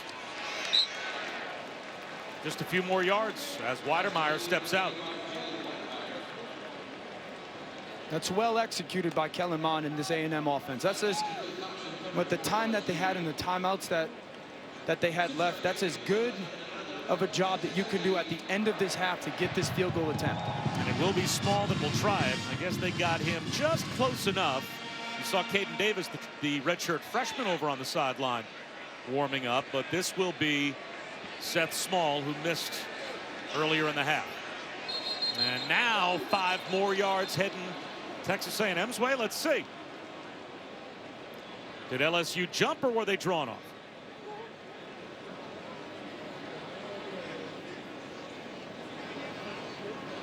Delay of game on the defense, disconcerting signals by number 97. That's a 5-yard penalty. Nice first down.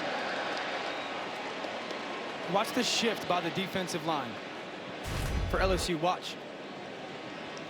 That right there. And it looks like 97, Glenn Logan. There's some movement there. Oh, you see a head bob. Yeah, there's he probably yelled something as well. Correct. So that draws Seth Small 5 yards closer. Now it's only a 40-yard attempt. And that's a nice job by that officiating crew.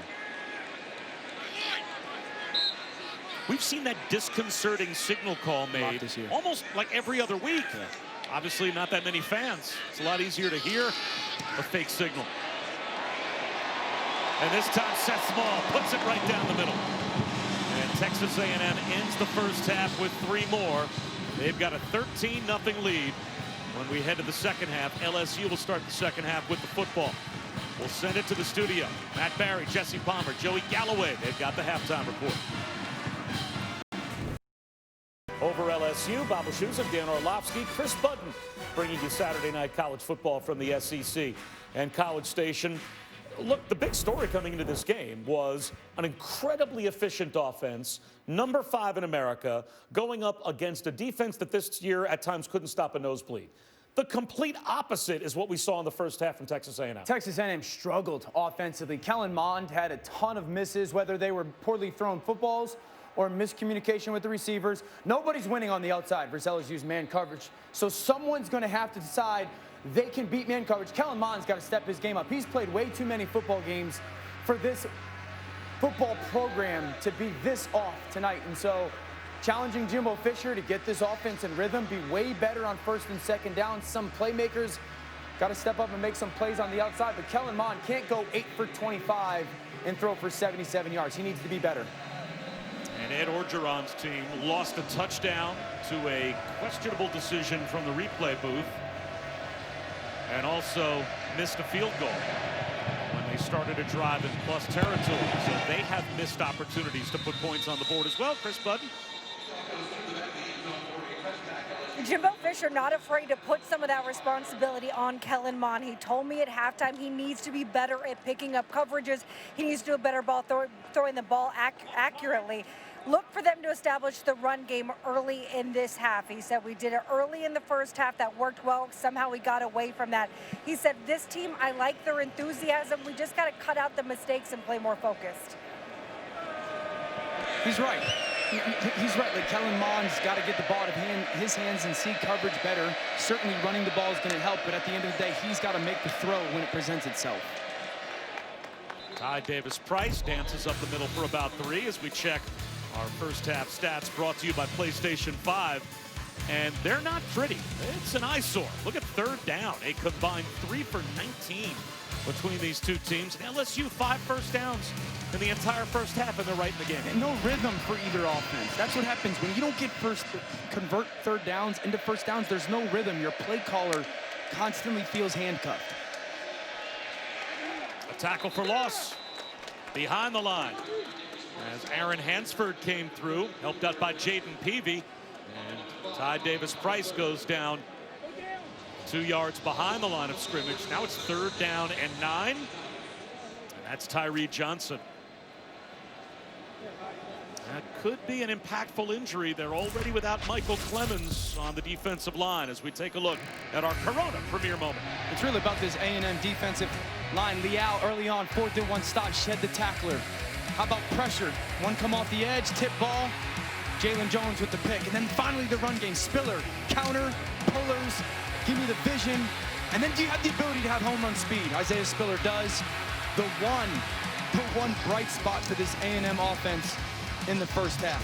Carried by their defense and their creativity and execution, but then finally hitting a home run in the run game. We talked about the rust factor. You go 3 weeks basically without playing a game.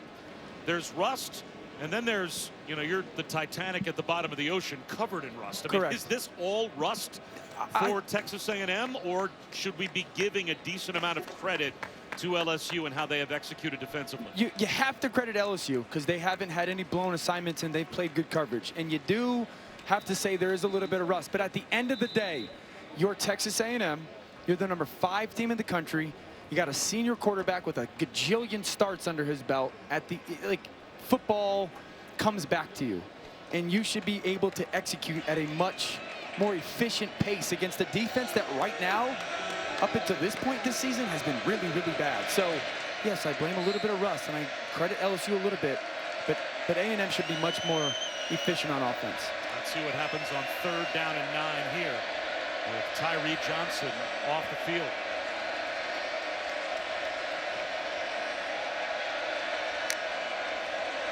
Here comes the blitz from the edge again. It's a free runner at Finley, and he throws it out of bounds. Ray Jenkins was the nearest receiver there. Another untouched blitzer right on top of TJ Finley. Watch the left side of the offensive line. Two guys blocking one. A free rusher gets home to Finley. Look at the offensive line, that full slide. You can't full slide against these protections or these blitz packages. You've got to give people defenders and have them track defenders. You full slide your offensive line, you create gaps. That's exactly what A&M's going to expose, and it happens again. That's the story right now. The third down pressure package from the Aggie defense. Levon Rosenberg punt, takes a sideways hop out of bounds. Good field position for Kellen Mond at his own 39-yard line with a 13-point lead. 8 of 25 for 77 yards in the first half. This has to be very unpleasant deja vu from how he played last season against LSU. But this year he's got a 13-point lead, and he's the #5 team in the country, or quarterbacking the #5 team in the country. He's had some misses. He's had some miscommunication with his receivers, and he's been poor with his ball placement. Now they've got to win on the outside, and Coach Fisher has to give them meshes and rubs to help. But Kellen Mond, get the ball in your hand and be accurate with it. Spiller behind the line, down he goes. Cordell Flott read that toss to Spiller and gets a tackle for loss. Well, 2 years ago, 287 yards and 6 touchdowns in the 7 overtime game. Last year, though, 92 yards passing and a lopsided LSU win. And really off in the first half tonight to a rough start. LSU's defensive line was active. Their coverage was great, and there's been no separation. And when he has put the ball there, there's been some drops. Now LSU shows blitz. Kobe Stevens, here he comes. Tipped ball, and it'll be 3rd down and 14. It's a really good job by Logan getting his hands up in the air and knocking that ball down. And now another 3rd and 14. I feel like this is the 5th 3rd and like 10 plus for the A&M offense already in this game. You got to be thinking outside leverage, man pressure. So you really want to get these guys running away. You know, can you get a shallow cross and something running away from people to take advantage of that leverage from the defense?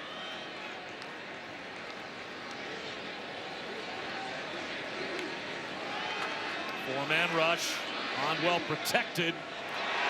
Dropped ball. Chase Lane had to go down to try and scoop up below throw, but that looked very catchable. You get the outside leverage man. Weidermeyer crosses. You come with number 3 in your progression. That in-breaking route, exactly what you want. Listen, that ball's a little low, but Lane's got to go down and make that catch. I know he's a redshirt freshman, but this offense is going to need somebody. Needs somebody on the outside to make a play. Kellen Mond goes to the right spot. You got to make the catch.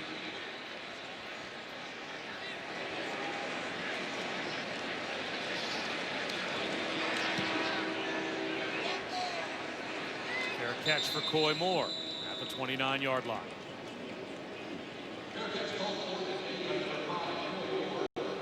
Your run game outside of one big run hasn't been there. So you've got to have to get your feet wet. You better come out strong and convincingly handle this game in the second half.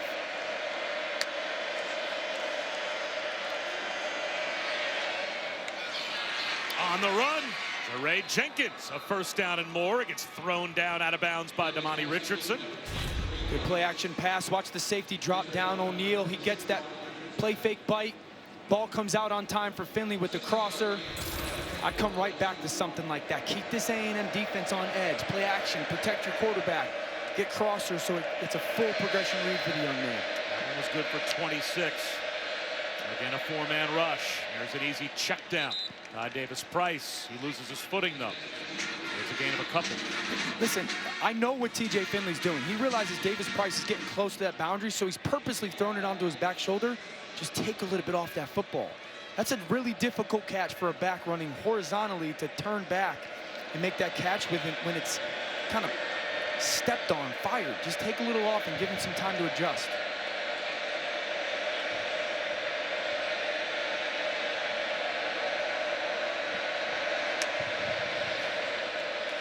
Blitz off the edge. And that's incomplete. In and out of the hands of Eric Gilbert. But again, TJ Finley does a really good job to make not taking this sack look awfully easy. Pressure off the edge again. TJ Finley stares down at it, gets the ball out of his hand. I don't know if he realized that pressure guy's coming. It's almost like he didn't even see him. It's almost like he doesn't even see Devin Morris coming off the edge. And I always say this, like, you got to have a plan at the line of scrimmage for the quarterbacks. Have a plan. Know what your problem is. Here's my protection. If that dude comes, that ball needs to get out of my hand to this guy. And that needs to take a step forward for TJ Finley right now. Third down and 7. Again, A&M shows pressure. They will rush 4. Again, they get a free runner. And that almost is an interception as Leon O'Neal on the dive was attempting to come up with that errant Finley throw. Again, forced off timing by the pressure. All right, look at this mug. Look at this linebacker right here. He's mugged up here. This guard is going to step down and then have to get out. He's confused. The linebacker's going to pop out. Buddy Johnson pops out. Guard steps down, and he's just one step slow. That allows Andre White to get home. That's why that simulated pressure, that responsibility, challenging of that offensive line. Get that guard to step down. He's a second late, free runner. Von Rosenberg to a fair catch by Anaya Smith at the 7-yard line. LSU at least flips the field. ESPN College Football, presented by PlayStation 5, is brought to you by Cars.com. Everybody can score this weekend. Find your perfect car match online. And Samsung QLED TV, the official TV of ESPN College Football. Slightly different game tonight than we had a couple of years ago. 74-72, Texas A&M over LSU in the 7 overtime game. That's a game that basically changed the rules of college football. Now after 5 overtimes, it's just a back and forth shootout of 2-point plays because they just didn't want a game like this to ever happen again with players completely worn out on both sides. They feared injury. Yeah, safety quite thing, frankly. right? Sure. I don't think we're going to get to 142 points combined tonight. With 11 and a half minutes to go in the third quarter. Mon back to work from his own 8-yard line. Spiller cuts it back and gets tripped up right near the line of scrimmage. The ball pops out. They'll say he was down. Ojolari jumped on the loose ball. Another tackle for Cordell Flott. Flott has had an outstanding game. The rat, yeah, and that right elbow, once that hits the ground, that ball pops out. But Cordell Flott has shown up. This is a big-time tackle now. Kind of that wrap and roll. Try to wrap that ankle and then turn the roll to somehow trip up that tailback. The previous play is under review. Well, they're going to review it because there was clear recovery by Ojolari. So they can review this to confirm that the ground caused the fumble by Spiller. It certainly seemed to. Look at his right. That's when his right elbow goes down. That's when that ball pops out. That's not a fumble.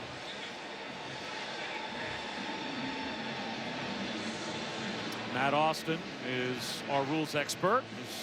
He was the referee that night of that 7 overtime game. And Matt, this seems pretty cut and dry. It is confirmed. It's second down. Yeah, it really was because he had control of the ball in his hand all the way to the ground. As you stated, when the elbow hit, that's when the ball came out.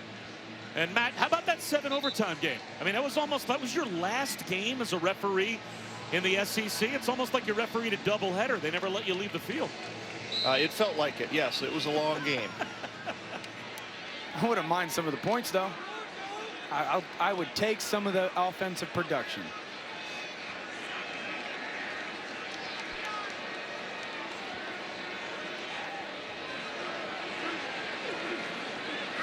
Jet sweep action, and Mondorf his back foot dumps it down to Spiller. Cuts it back to the 15, and he's got a first down. Nice play in the open field by Isaiah Spiller. And Chris Budden, what has to happen to energize this Texas A&M offense? They just seem flat. Well, all the A&M players that I talked to this week said they feed off Kellen Mond's confidence. He's not a vocal guy. They just kind of feed off him. Well, watching him on the sidelines, he has his head down. He's not talking to anyone. So even that kind of energy is feeding over to the rest of this group. Let's see if some kind of a spark ignites them. Asmond fires a strike. That time Chase Lane got leverage. Picked up 12, Dan, and picked up the first down. That's a great catch by Lane, who had the drop on that previous drive on 3rd down. Just a really good job of reaching back behind him. Another kind of poorly thrown ball by Kellen Mond, but a great contested catch behind the body for Chase Lane. He's one of those, he's actually the leading receiver as far as catches at the receiver position for this program. 23 catches on the year because they throw the ball to the backs and Weidermeyer so much. So really looking for him to take some steps forward. That's a big start.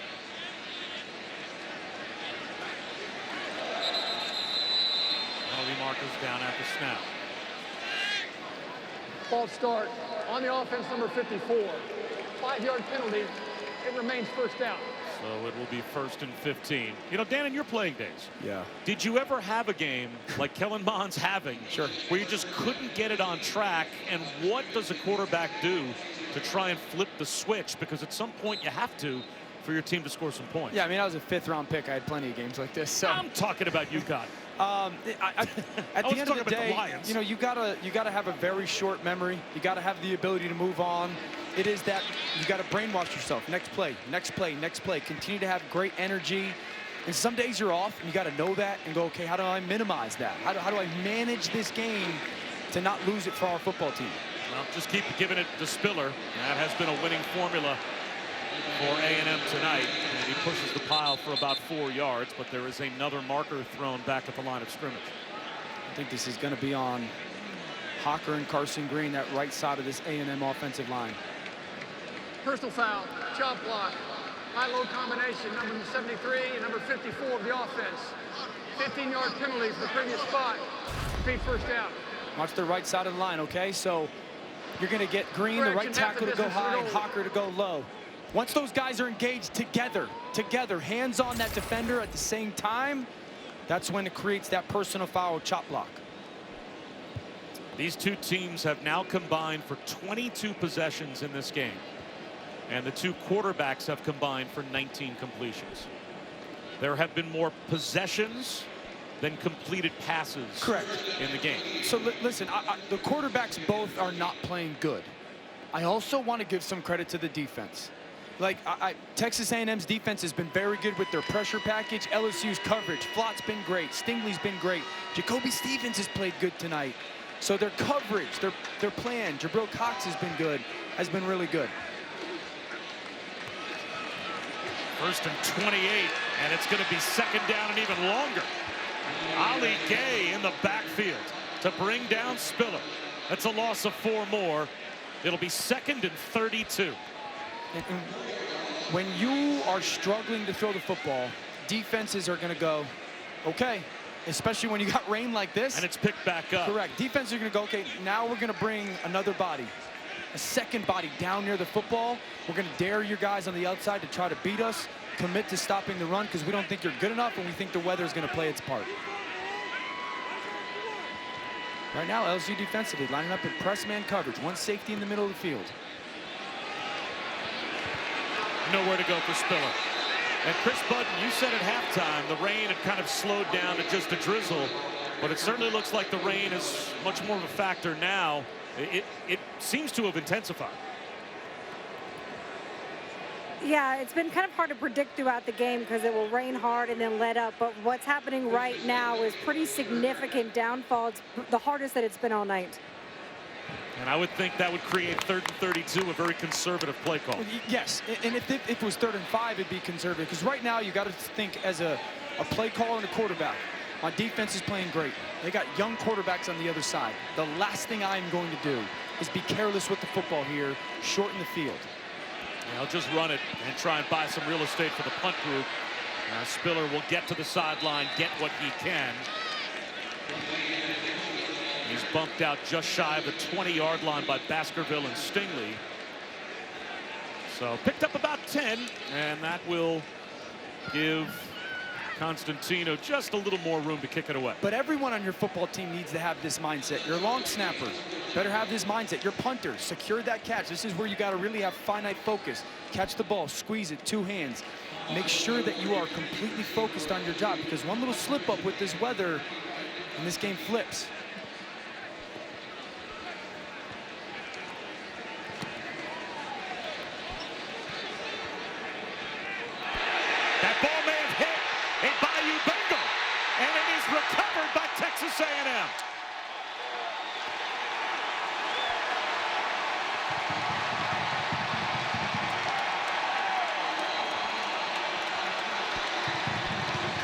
Blumrick comes up with the recovery.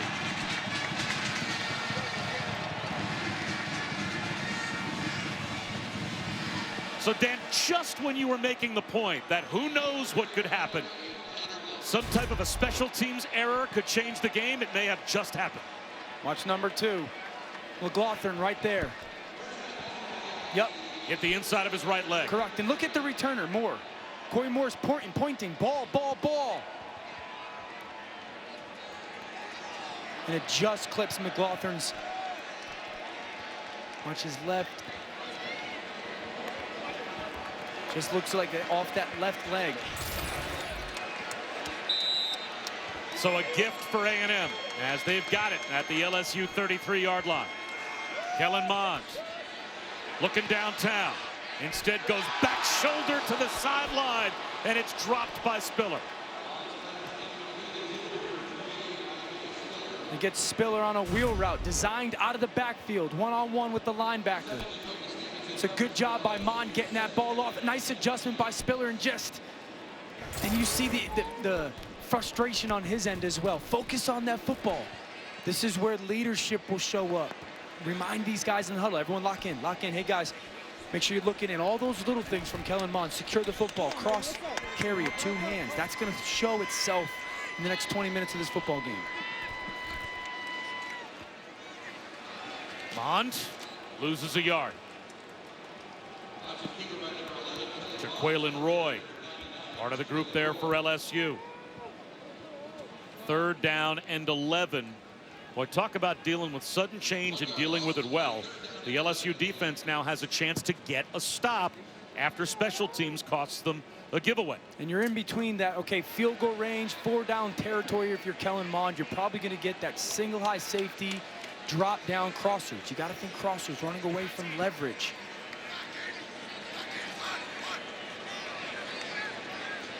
Kobe Stevens, this safety's dropping down near the bottom of the screen.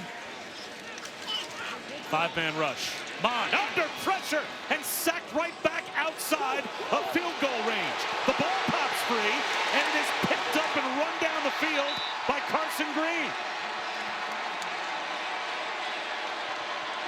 Was Mond down, or is that fumble a gift for A&M?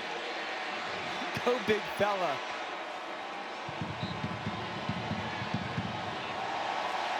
Every offensive lineman's dream. Watch Carson Green. So Kellen Mond is going to fumble this football. Watch the looper. That ball looks like it pops out. Carson Green aware. Picks it up. Go big fella. Peak. Physical. Out and ooh, with the finish. 54.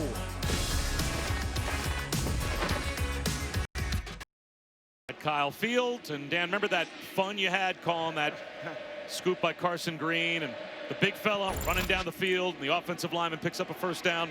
Yeah, Kellen Mond was down. Yeah, you can't take it away, though. You can. We actually kind of just did. Me and Carson still had that moment. That was a moment, fleeting as it were. Kellen Mond ruled down by replay while we were away, so the sack makes it 4th and 19. And now Constantino out to punt again. And spins it down inside the 10-yard line. Well, again, the initial college football playoff rankings were released this past Tuesday, and Texas A&M debuts at number 5. So much can happen, and so much certainly will happen with Notre Dame and Clemson playing against each other. Who knows what happens with the rest of Ohio State's season. Florida and Alabama, you would expect, would meet in the SEC championship game. The one thing we knew Texas A&M really needed to control for their own destiny was to win, and win convincingly. As Finley goes back to work from his own 9-yard line. Play action for Finley, and he's going downtown. And that's incomplete. And Dan, you mentioned it earlier. So far, this game doesn't check the convincingly box for Texas A&M. Not at all. I mean, I mentioned it being a primetime window against the defending national champion that has struggled this season. And this was your opportunity, because this team, LSU, is going to play the #1 team in the country next week in Alabama. So this was a great opportunity for you guys as a program to come out and say, we're worthy of that 5th ranking. You know what? We're actually going to be better than that. We need to be in the top 4. And right now, they're hanging on because of the play of this defense. And they're not shown to be a top 5 team. Another blitz. Wobbly throw, and it's intercepted by Buddy Johnson. He's at the goal line, and he's in. A pick 6 for Texas A&M.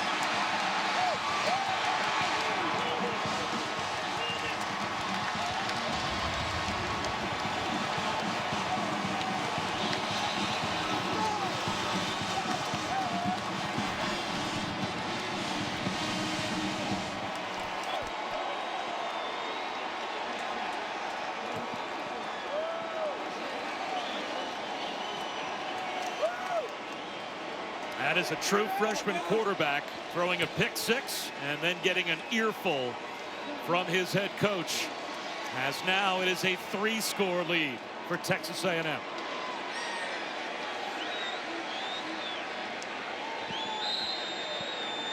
The A&M defense, the heart and soul of this team, shows up again. Again, you could certainly get into your quarterback if you're Coach O. But how many different ways can this pass rush affect the quarterback? That's a great pressure rush. Watch as it change blitz. They're going to blitz off this side, and then they're going to drop Tyree Johnson. Now watch TJ Finley. He thinks the back's going to be uncovered. Nope, Tyree Johnson, freeze it. Drops out underneath there, so now he's going to come to number 2, and here's Buddy Johnson hanging out in the middle field, playing with vision on the quarterback. You get pressure, that ball floats a little bit, pick. That's a great job by everyone on this Aggie defense. You blitz off one side, you drop off the other side. Look at Finley wants the back, it's not there. Hansford with great effort, and Buddy Johnson. I called him an offensive skill player before. Playing with vision and space, great hands and the ability to finish. It's an outstanding job by Mike Elko's defense. Look at TJ Finley peeking. Nope, it's not there. Great effort by Hansford. They bump Marshall off. And then just an outstanding effort play by Buddy Johnson.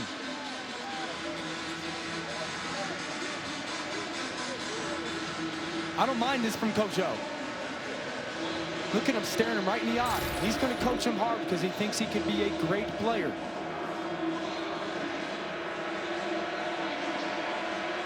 How much of that is just the pass rush affecting the quarterback, and how much of that is in that split second when the pass rush is at your knees, a bad decision by the quarterback? Panic.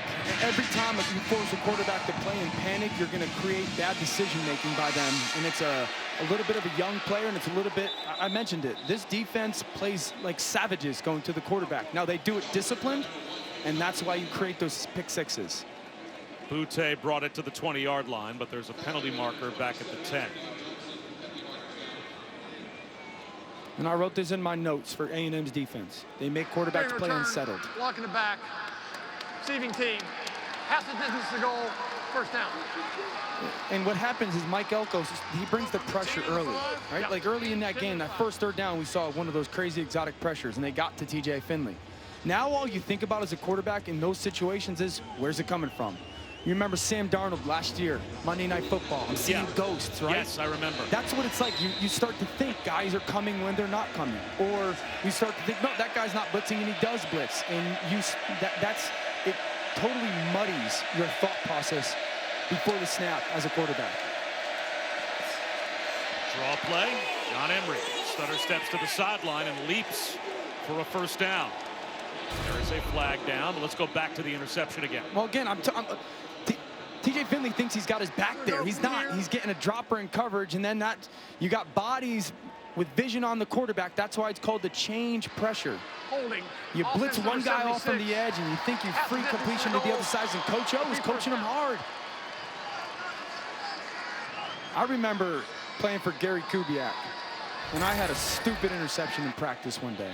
Just a boneheaded, panicky interception, and he grabbed me, similar to Coach O, and he grabbed me and he said, you got to understand, watch the body language of everybody, your teammates, when you throw that interception. It just takes the wind out of them.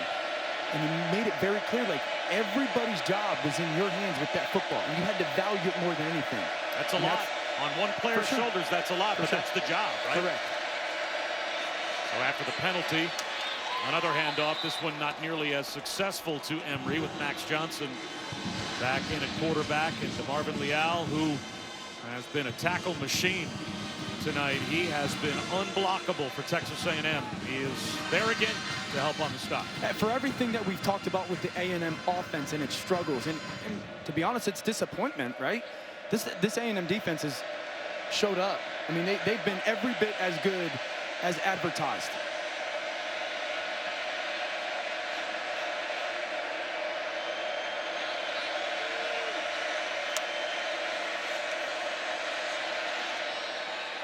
Max Johnson on time for a first down to Terrace Marshall.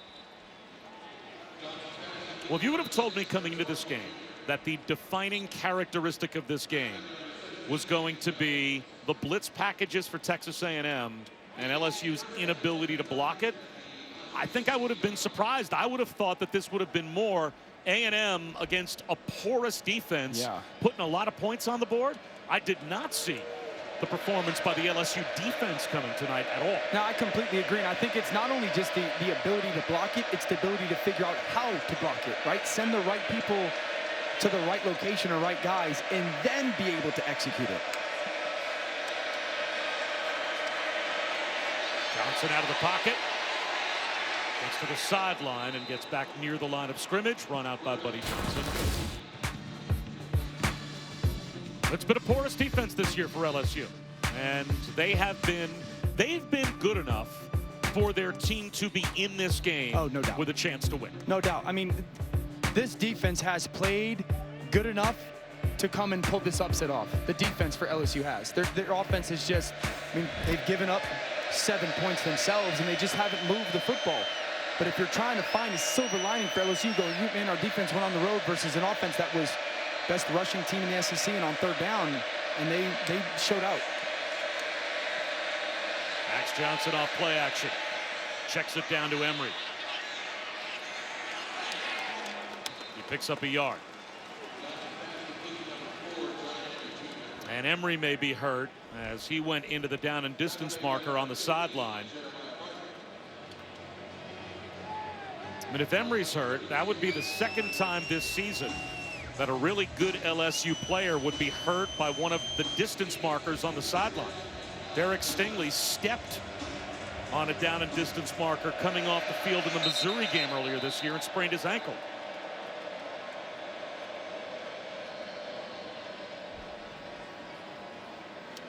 And it looks like they're going to stop play for a moment.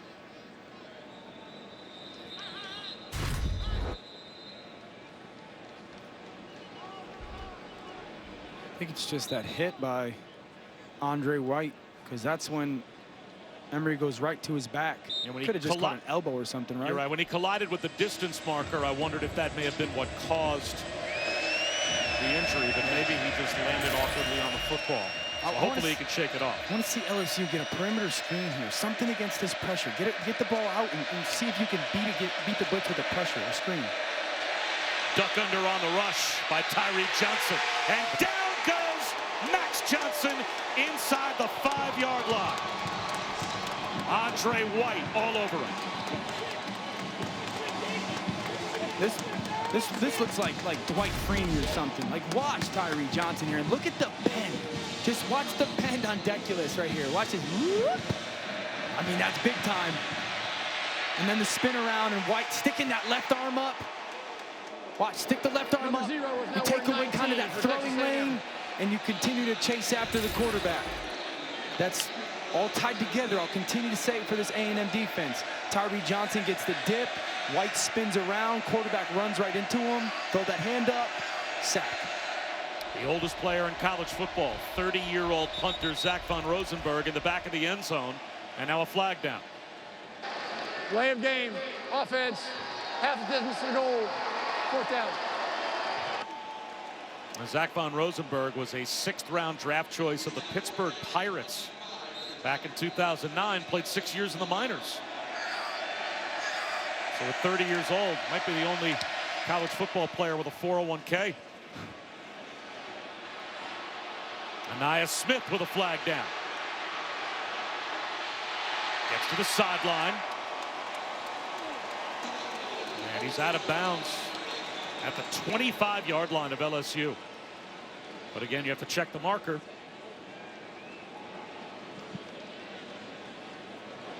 During the kick, holding, receiving team number 24.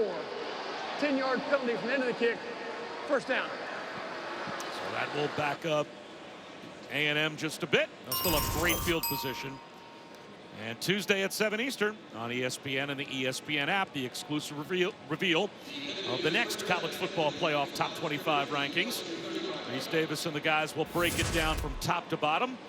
They'll have reactions from coaches around college football and a live interview with committee chairman Gary Barta. Even Von Rosenberg shaken up on that last play, and with the penalty. Number 19 is now wearing 0 for Texas A&M. They change Anais Smith's jersey back. Even with the penalty, Texas A&M will start at their own 44-yard line. I'll be interested to see what Jimbo calls here in this series, because you feel like you're in control of the football game, but you also would love to feel something good about your offense going, right? Like get some kind of, we did this well at the end of the football game rhythm-wise. Wouldn't be surprised if there's a shot at some point early in this drive to try and see if you can push the ball downfield and make a play. True freshman Devontae Chain in a tailback now. And he'll get an opportunity. And he will pick up a yard. Lasso down by Ali Gay. And that should take us to the end of the third quarter. Texas A&M scores with their defense in the third quarter, and they extend their lead as we head to the fourth. The pick six for Buddy Johnson makes it a 3-touchdown lead for the Aggies.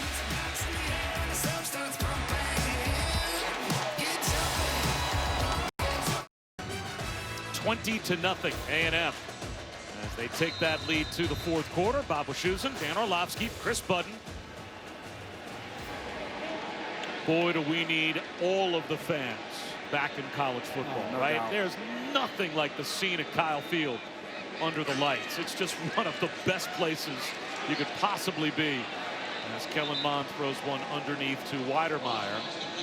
The three big stadiums in the Big Ten, Penn State, Ohio State, Michigan, the only three stadiums in college football that are bigger than this one. And when it is filled to the brim, like it always is, that 12th man, they are a factor. They are a difference maker. I did a game there 2 years ago, I think, A&M, UAB. That was my first time there, and the environment was awesome. I would imagine tonight it would have been absolutely rocking. Here comes a blitz. Kellen Mond underthrows a wide open Hezekiah Jones. And it will be fourth down.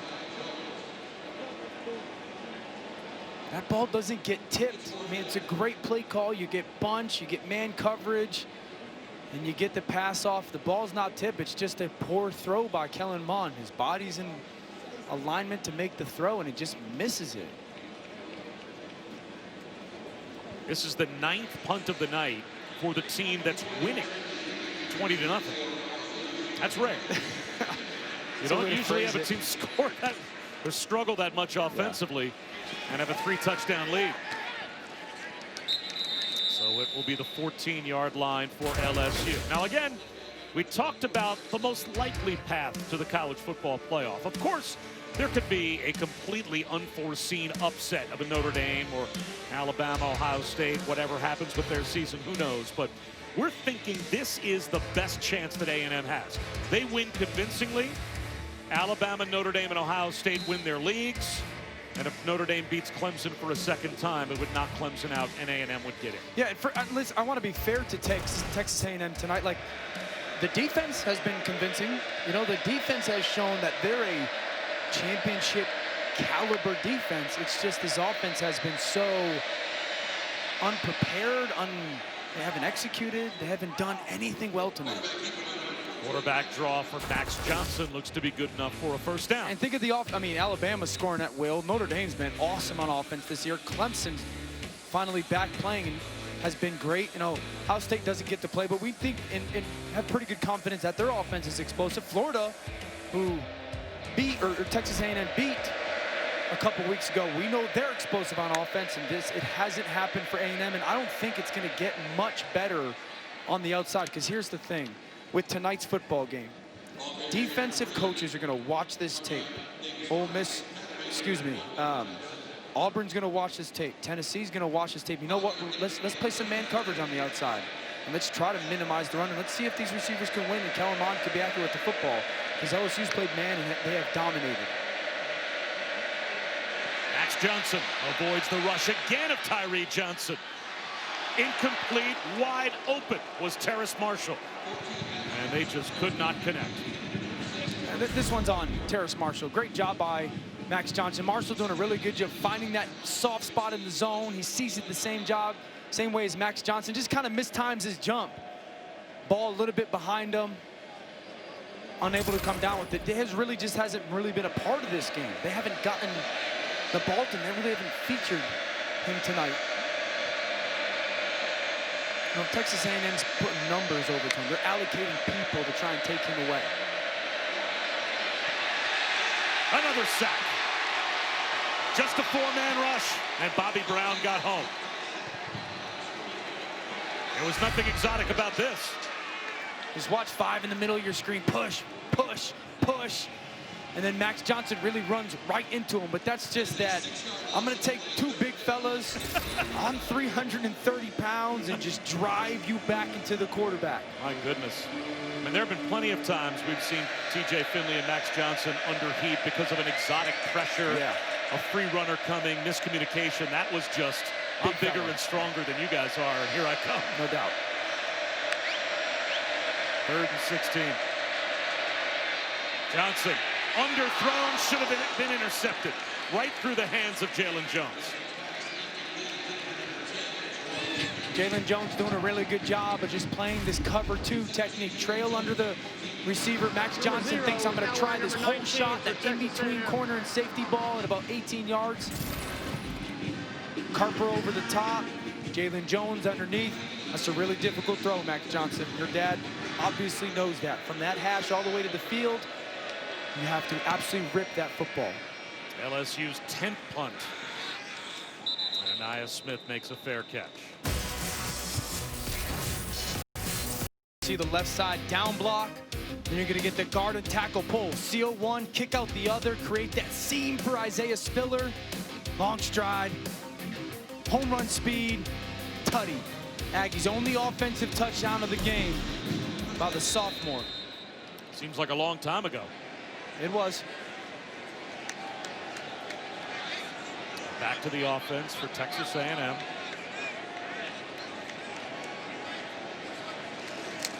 back to the air for Kellen Mond. He wants a deep shot. Flags out. Anaya Smith draws the penalty marker against Cordell Flott.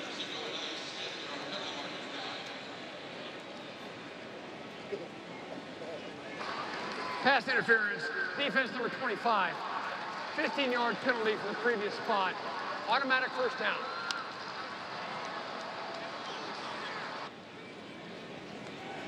There's that play action shot from this A&M offense. They're trying to get Anaya Smith, and just watch him and Flott fight for the football.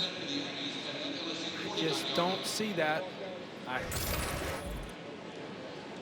You can't throw that, but then not throw the one on Weidermeyer in the red zone earlier. That's my thing. Both Flott and Smith it's their ball. It's equal right to the football.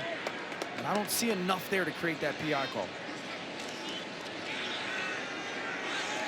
Mond steps up in the pocket. He'll take off and run. And he'll get 9. You know, it hasn't really shown up tonight. Kellen Mond is 11 of 32. But watching the tape, you seem to enjoy watching the tape of this Texas A&M offense, or any offense that Jimbo Smith is in charge of, I would say, or Jimbo Fisher, pardon me, as much as maybe any coach that we spend time watching. Oh, no doubt. I think there's 3 kinds of coaches. There's coaches that watch tape and oh, this play worked, and we're going to call it no matter if it's really the desired defense.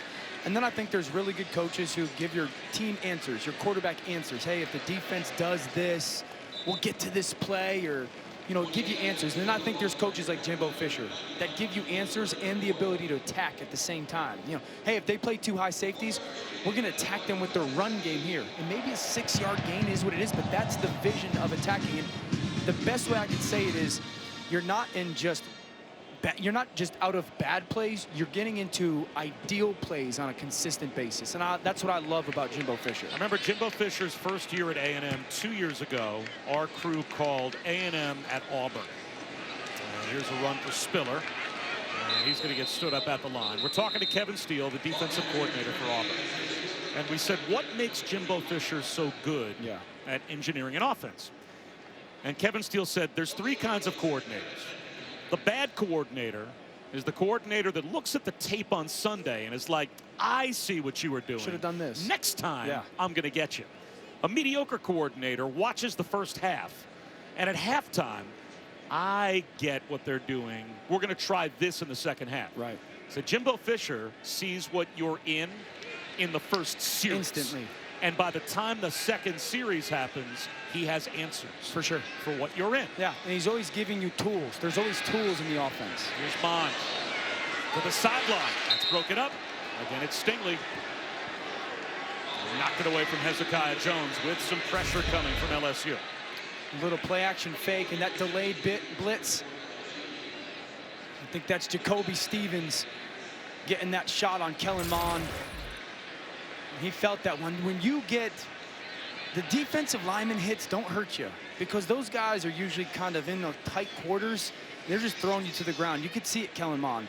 When that defender, who's an explosive guy, 230-pounder, comes from depth and he's got a free runner and he hits you in your chest exposed, those are the hits you're like, take your breath away and have that lasting effect. 3rd down and 10. Here comes the blitz again. Kellen Mond. One-on-one coverage. Incomplete. Chase Lane tried to haul it in. Jay Ward pushed him up against the sideline, and Chase Lane is hurt, holding that left arm.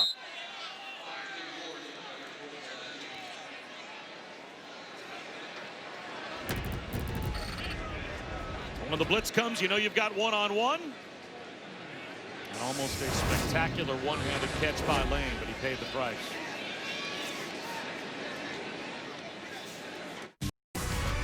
ESPN College Football is presented by PlayStation 5. Play has no limits. Well, when Jimbo Fisher was hired in College Station, his salary made headlines. There's no doubt. And when you pay a coach what they are paying him at Texas A&M, you are paying to beat Alabama. Yes. To win SEC championships, to win national championships. Well, in only year 3, he has the Aggies knocking on the door of the top 4 for the college football playoff, and up by 3 scores tonight. And what I texted you this week, I said I think Jimbo's building a monster in College Station. I mean, if you look at their offense and the production by all the young players, it's coming. It's coming at Texas A&M, and they are right on the doorstep this year. Down that at the 4-yard line. Let's head to Matt. All right, guys, good finish in the Big 12. Baylor, Kansas State. Baylor was down by as many as 9 with 5 minutes left, and they kicked John Mayer's game-winning field goal. Baylor comes back to win 32-31 over Kansas State. All right, Matt, thanks very much. And Dan, to your point, you're right. 90% of their rushing yards, 95% of the receiving yards and touchdowns have been scored by freshmen and sophomores offensively for Texas A&M. Yeah, so, I mean, those are his guys. Correct. A lot of young talent. And I also think the player development that has gone on at Texas A&M. Johnson to Marshall. Out to the 8-yard line. We talked about some of the offensive linemen tonight. We talked about some of the defensive linemen. 3 years ago, those guys were sophomores, and we've seen them elevate their game. So we talk about recruiting all the time. Jimbo Fisher is one of the great recruiters in college football. But also, I think we're seeing some of the player development at Texas A&M start to show up, and that's why these lines of scrimmage have really been dominated so far this season for Texas A&M. Bobbled ball. Out to the 10-yard line goes Davis Price. Well, Jimbo Fisher, you know, made his bones really as the offensive coordinator under Nick Saban and Les Miles at LSU. And, of course, he was under Bobby Bowden at Florida State. Wins a national championship at Florida State. But You know, how hard is it to go from the ACC world and recruiting Florida and the Southeast to now the SEC world, but being in the heart of Texas and having to recruit Texas? All those connections that you've made, as that ball can't find its way to Eric Gilbert, but now you have to shift your whole, you know, recruiting, you know, radius to as much of a football hotbed as there is in America, and Texas, but a completely different place. I think that helps that it's in Texas. You know, that there's so much talent there. He also mentioned this 2 years ago when we had them, that he had that Delta was going to start bringing direct flights from Atlanta into College Station, and he was raving about like how big it was going to be impactful with recruiting, with families. He set that up in the Southeast. Yeah, I think Delta hooked him up a little bit. Totally convinced. That's the Jimbo Fisher charter. Nia Smith with a flag down. He moves his way to midfield. You know who Texas A&M reminds me of right now? Georgia last year. Great defense, really good run game. Quarterback that's probably better than maybe the production that he's going to have, because the skill players just aren't up to speed yet. But wide receivers that can be guarded. Yeah, that's that. Will that hold? If there's a weakness. Correct. Will that be the flaw of the football team when it comes to your ability to play in the playoff or, you know, win a conference championship? You got a championship defense, a big-time back, a quarterback that's got 1,000 starts. But do you have the skill players on the outside to consistently During the win? kick, there were 2 fouls, both on the receiving team. Both are holding fouls, number 22 and number 11. The foul against number 11 will be declined. The foul against number 22 will be accepted. 10 yards from the end of the kick, it's first down. Texas A&M football. We come back. Available live on the ESPN app. There is a big-time Big 12 season on tap this year in college basketball. Really highly ranked teams.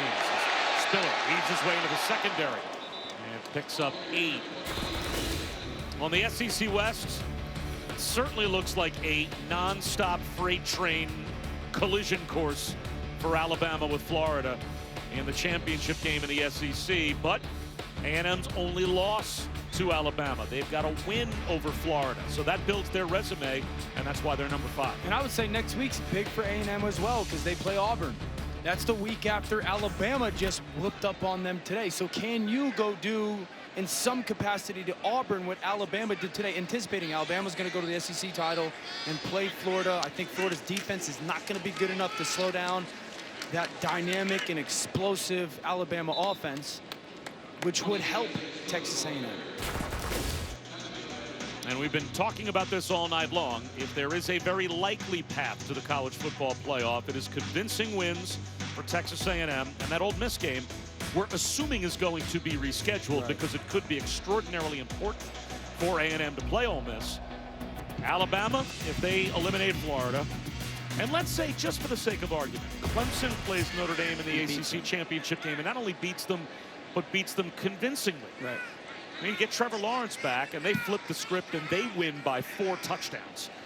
Would that be enough to knock Notre Dame out and give a path for A&M to make it that way as well? There's a variety of ways that A&M can get into the top 4 from the 5 spot. And that's why I think that's why the way you are winning these games is huge. Like, I made this point before. This is a championship caliber defensive performance. If you're the committee and you watch this defense, you go, that's a defense that needs to be in the college football playoff, right? But next week, the offense has to play better. It has to show better. In the following week against Tennessee, it will have to show better. And so if Clemson wipes the floor with Notre Dame and A&M's offense starts to be a little bit better over the next 3 weeks, yeah, then you're going, okay, maybe the Texas A&M Aggies are more worthy. They're the better opponent to get into the college football playoff than Notre Dame getting whooped with a Clemson team that has their starting quarterback in Trevor Lawrence. Let's go to Chris. The College Football Committee, when they released their rankings this past week, said that it was close because of how well Kyle Trask is playing for Florida. But at the end of the day, the head-to-head meant more. But it shows just how much the eye test is important to this group. And I've mentioned this before. I will be interested how much the committee is going to weigh the whole COVID impact. Yep. You know, again, I think that it is fair to say this team went 3 weeks out without playing a football game, and it has to have some impact. Stiller loses 3. Now, if Florida were to beat Alabama in the championship game, is there a chance that A&M would get left out? It would be really hard if you're Texas A&M to be sitting at home and watching the team you beat playing in the college football playoff. If Florida beats Alabama, they're in. I think you're right. Become the first female to play for a Power 5 college football team. As Constantinu kicks it away. And a fair catch made by Coy Moore. How about this A&M defense, though, in the blitz package? Look at the spacing. 2 off each edge. We're going to bring 1 up the middle, and we're going to split them. Look at the spacing of the defense. O'Neal comes untouched, finds his way. Okay, ball's got to come out. Again, a very similar look. You slide your offensive line. Here it comes. Weak side pressure. O'Neal untouched. Again, you can't slide against it. Now watch the right guard. He's got to step down. That backer's in the A-gap. Oh, little cup of coffee by White. Forces the errant throw. The blitz package from Mike Elko. Here's it. I know what your answer is an offensive line. I'm going to continue to attack it. He's been on his A game. He's the MVP tonight. On the slant, it's Marshall. He has a first down with 5 minutes to go. You like Elko. He's a Jersey guy. He's a Jersey guy, which is enough of a reason to like Mike Elko. Yeah, you guys both hate people. Right. Which is like a calling card for people from New Jersey. Yeah, it's nice to have that common thread of disliking others. And we can connect there because, again, we're from New Jersey. He dislikes quarterbacks. I know that. He likes getting after quarterbacks. He's an impact defensive coordinator. Here's Johnson. Lobbing it down the sideline. Again, looking for Eric Gilbert. Incomplete. When Mike Elko arrived in College Station, this defense had not been top 50 in total defense since 2006. The 3 years that he has had control over this defense, they've been in the top 32. Yes. For 3 straight years. This year, they're 26th, improving tonight with a shutout so far of LSU. So, yeah, he's had the desired impact, there's no doubt.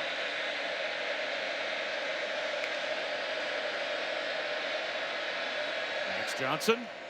There's a nice throw. That's another first down to Terrace Marshall. Now, speaking of quarterback performances today, Kyle Trask had kind of a meh game for Kyle Trask, right? Sure. Still threw 3 touchdowns. Yeah, but it wasn't this eye-popping, dominant, jaw-dropping. Kyle Pitts certainly made an impact in his return. As Johnson dances in the pocket, looking for a check down, doesn't find one, floats one, a wide open Terrace Marshall again. And he's got a first down. But with Mac Jones' performance, 5 touchdowns today against Auburn, how much do you think he closed the gap in the Heisman conversation? Listen, he has absolutely closed the gap. I really think the Heisman Trophy race is a 2-man race. I think it's Kyle Trask and it's Mac Jones. I think the decision is going to be decided in the SEC title game when they face off against each other. Whoever plays better, and truthfully, whoever wins that game, more than likely is going to win it, because I don't think that Trevor Lawrence is going to get enough games in this year. He went a month without playing football. I don't think Justin Fields, I don't think Justin Fields is going to get enough games. And so Zach Wilson, really good player. They're 14th in the country, so I just don't see him as really factoring in. Devontae Smith you could probably throw in, but he's not going to win it over Mac Jones. So I really do believe it's a 2-man race between those 2 quarterbacks, and it'll be decided at the SEC title game.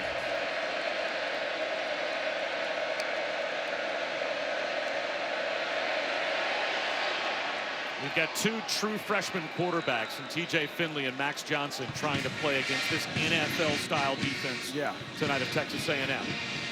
Jump to the NFL for a second. You're the Denver Broncos. All your quarterbacks are out. Now you've got to play against an actual NFL defense in an NFL game with maybe a practice squad wide receiver jumping in and trying to, I don't know, run wildcat, run the option. I mean, what kind of an offense can you run to get through that game? And you have 24, 36 hours to craft the game plan. Probably not much that is going to be effective. You know, as Mitch, quarterback run that you might be able to dial up, but you're not going to create a whole new game plan. I'll say this about that situation. As a younger player, those backup quarterbacks to Drew Lock, your window of opportunity to start in the NFL is so small at quarterback. And you're not going to be able to do that because you weren't following the protocol. You weren't following the protocol set out forth by the NFL. That's on you. That's on you for not following, because now you never know if you'll ever get the chance to start again in the NFL. So for their younger backup quarterbacks, that's a wasted opportunity. However the opportunity might have came, it's wasted. Again, a delayed blitz forces Max Johnson to unload it probably a little quicker than he wanted to. And he floats it over the head of Ty Davis-Price. Yeah, this time they put that kind of spacing, 2 guys off each edge, and they bring the corner, Miles Jones. Now what Mike Elko gets to do in this situation is put stuff on tape. He gets to put all these different exotic, because at some point, Auburn's got to watch the tape, and Tennessee's got to watch the tape and be like, oh, they have this as well, guys, and they have this. And so it's going to change the future opponent's game plan, because they have it in their bag, they have it in their package, and we've got to protect against it.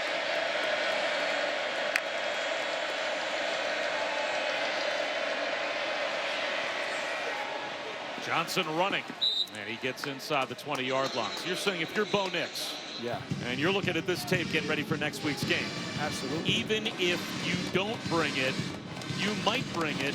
I've seen it on tape. I have to be prepared for it and worried about it and thinking about it. And having an answer for it, and having an answer for all of them. Okay, out of this look where you put 1 guy on the center's head and 2 guys outside each tackle, it's no longer the, oh, they only do 2 pressures out of it. Now they've got 4 pressures out of it. They can attack us up the middle, they can attack us strong and attack us weak. Hey coach, what's our plan? What's my answer? What do I do with the football? That's how putting all this stuff on tape helps your defense. This defense, I mean, Rex Ryan was notorious for this stuff in the NFL, where they would just constantly bring these pressures when the game was basically out of hand, basically secured. Constantly put it on tape to stress your plan for the coming weeks. You know this A&M defense wants to pitch a shutout.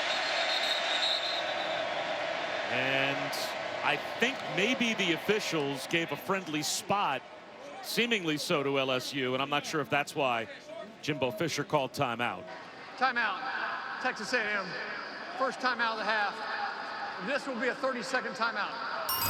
Tuesday at 7 Eastern on ESPN and the ESPN app. Where will Texas A&M fall this week? We will have the exclusive reveal of the college football playoff top 25 rankings. Reese and the guys will break it down.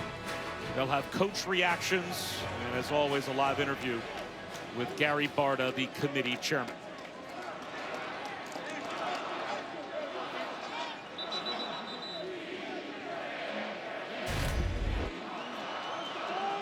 Get about to the 15-yard line, come back right there. I think the spot was accurate. Yeah. Looks like 4th down and about a yard.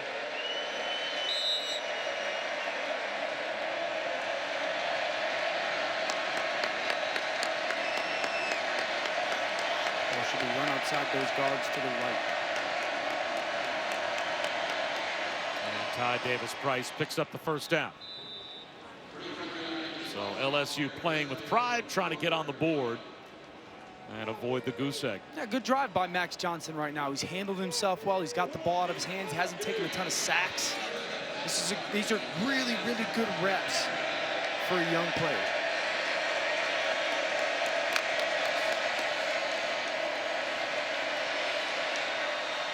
Floats one into no man's land.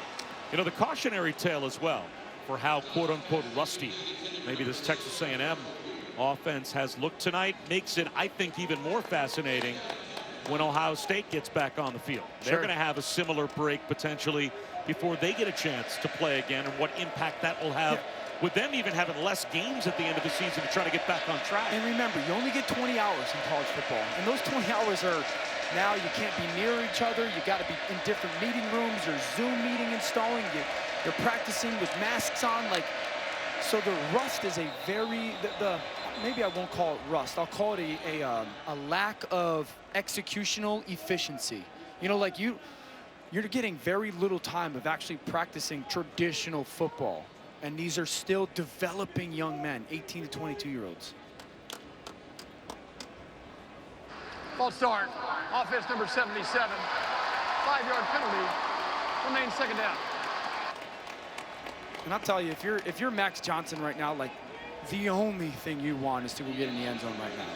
Like, this is your opportunity. You feel like maybe I can prove to coach that I should be the starter. And when I got into games when I was a younger player in the NFL, it was always like, I want to prove myself. I want to prove myself that I can be the guy to move our offense down the field and go score against a good defense.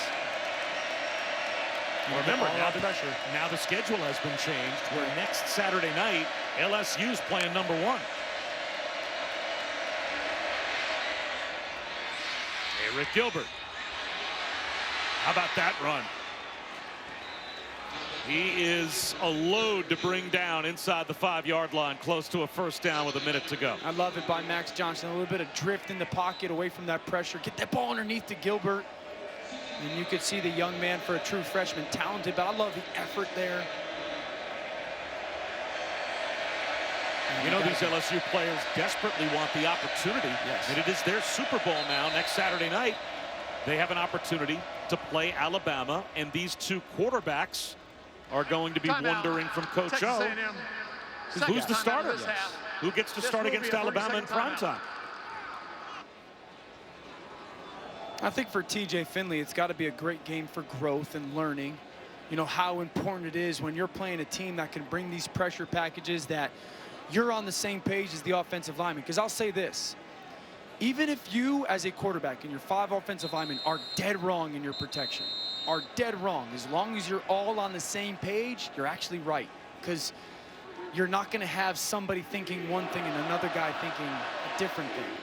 And then for Max Johnson, hey, I don't care what the game situation is, what the scoreboard says. You're playing against one of the best defenses in the country on the road. This is your opportunity to prove to your coach, no, I'm actually the guy that can handle all this stuff. Handle your huddle. Communicate to your offensive line. Throw the ball where it's needed to be. You're getting man coverage. Let me see how you can handle man coverage. You're going to work down the bottom to Gilbert and Marshall.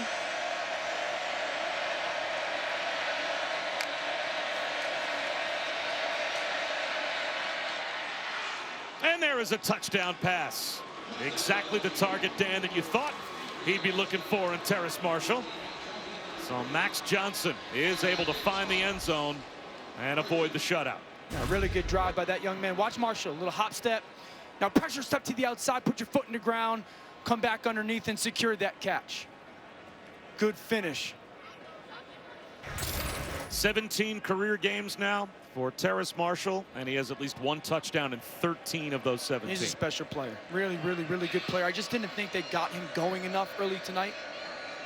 Some plays on that drive, but that drive's really a great moment for Max Johnson.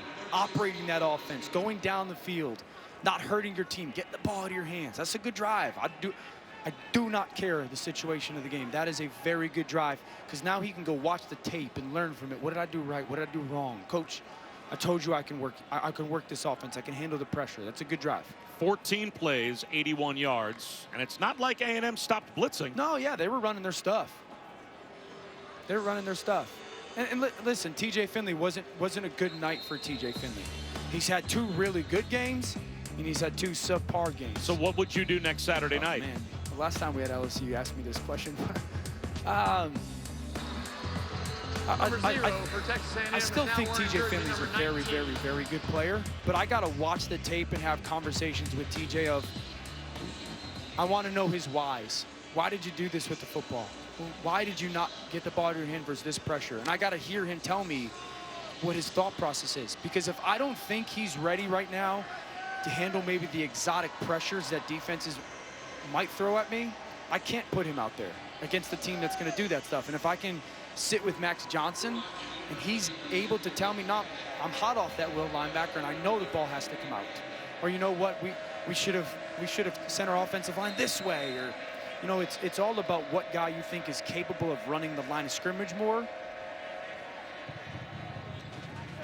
And I don't think you can make that kick is secured by A&M, so they can go to victory formation with 38 seconds to go. I don't think you can make that choice without watching the game tape with them and sitting down and having those conversations.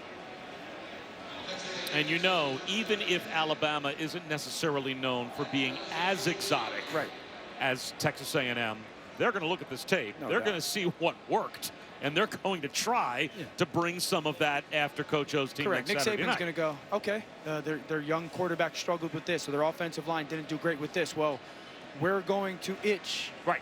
We're going to make sure you've got that answer figured out before we don't do it. And then the great thing for Jimbo Fisher and Texas A&M is you finally get back on the field in front of your home crowd after you got ranked 5, and you still win 20-7. And there's a gajillion, I don't want to say, there's a lot of corrections that they can make offensively. And it's great to be able to do it after a win, right? So they got to fix some things on offense, and they got to figure out some stuff. But their defense was absolutely spectacular. And they still have 3 more games to shake the rust off offensively, get that train back on the tracks before the college football playoff rankings that actually matter are the end-all be-all come back. And the great thing for Jimbo and A&M is they still have the offensive line. They still got Isaiah Spiller. They've still got Kellen Mond, who's got a ton of experience, right? So, again, corrections to be made, but they have the people with the capability to do it. 20-7 is your final. Texas A&M over LSU. So Jimbo Fisher's team shakes off the rust to a certain extent. Certainly on defense they did, and win by a couple of touchdowns. For Chris Budden and Dan Orlovsky, I'm Bob Wischusen. Next on ESPN, we will send you to UFC Fight Night. Anthony Smith and Devin Clark in the main event.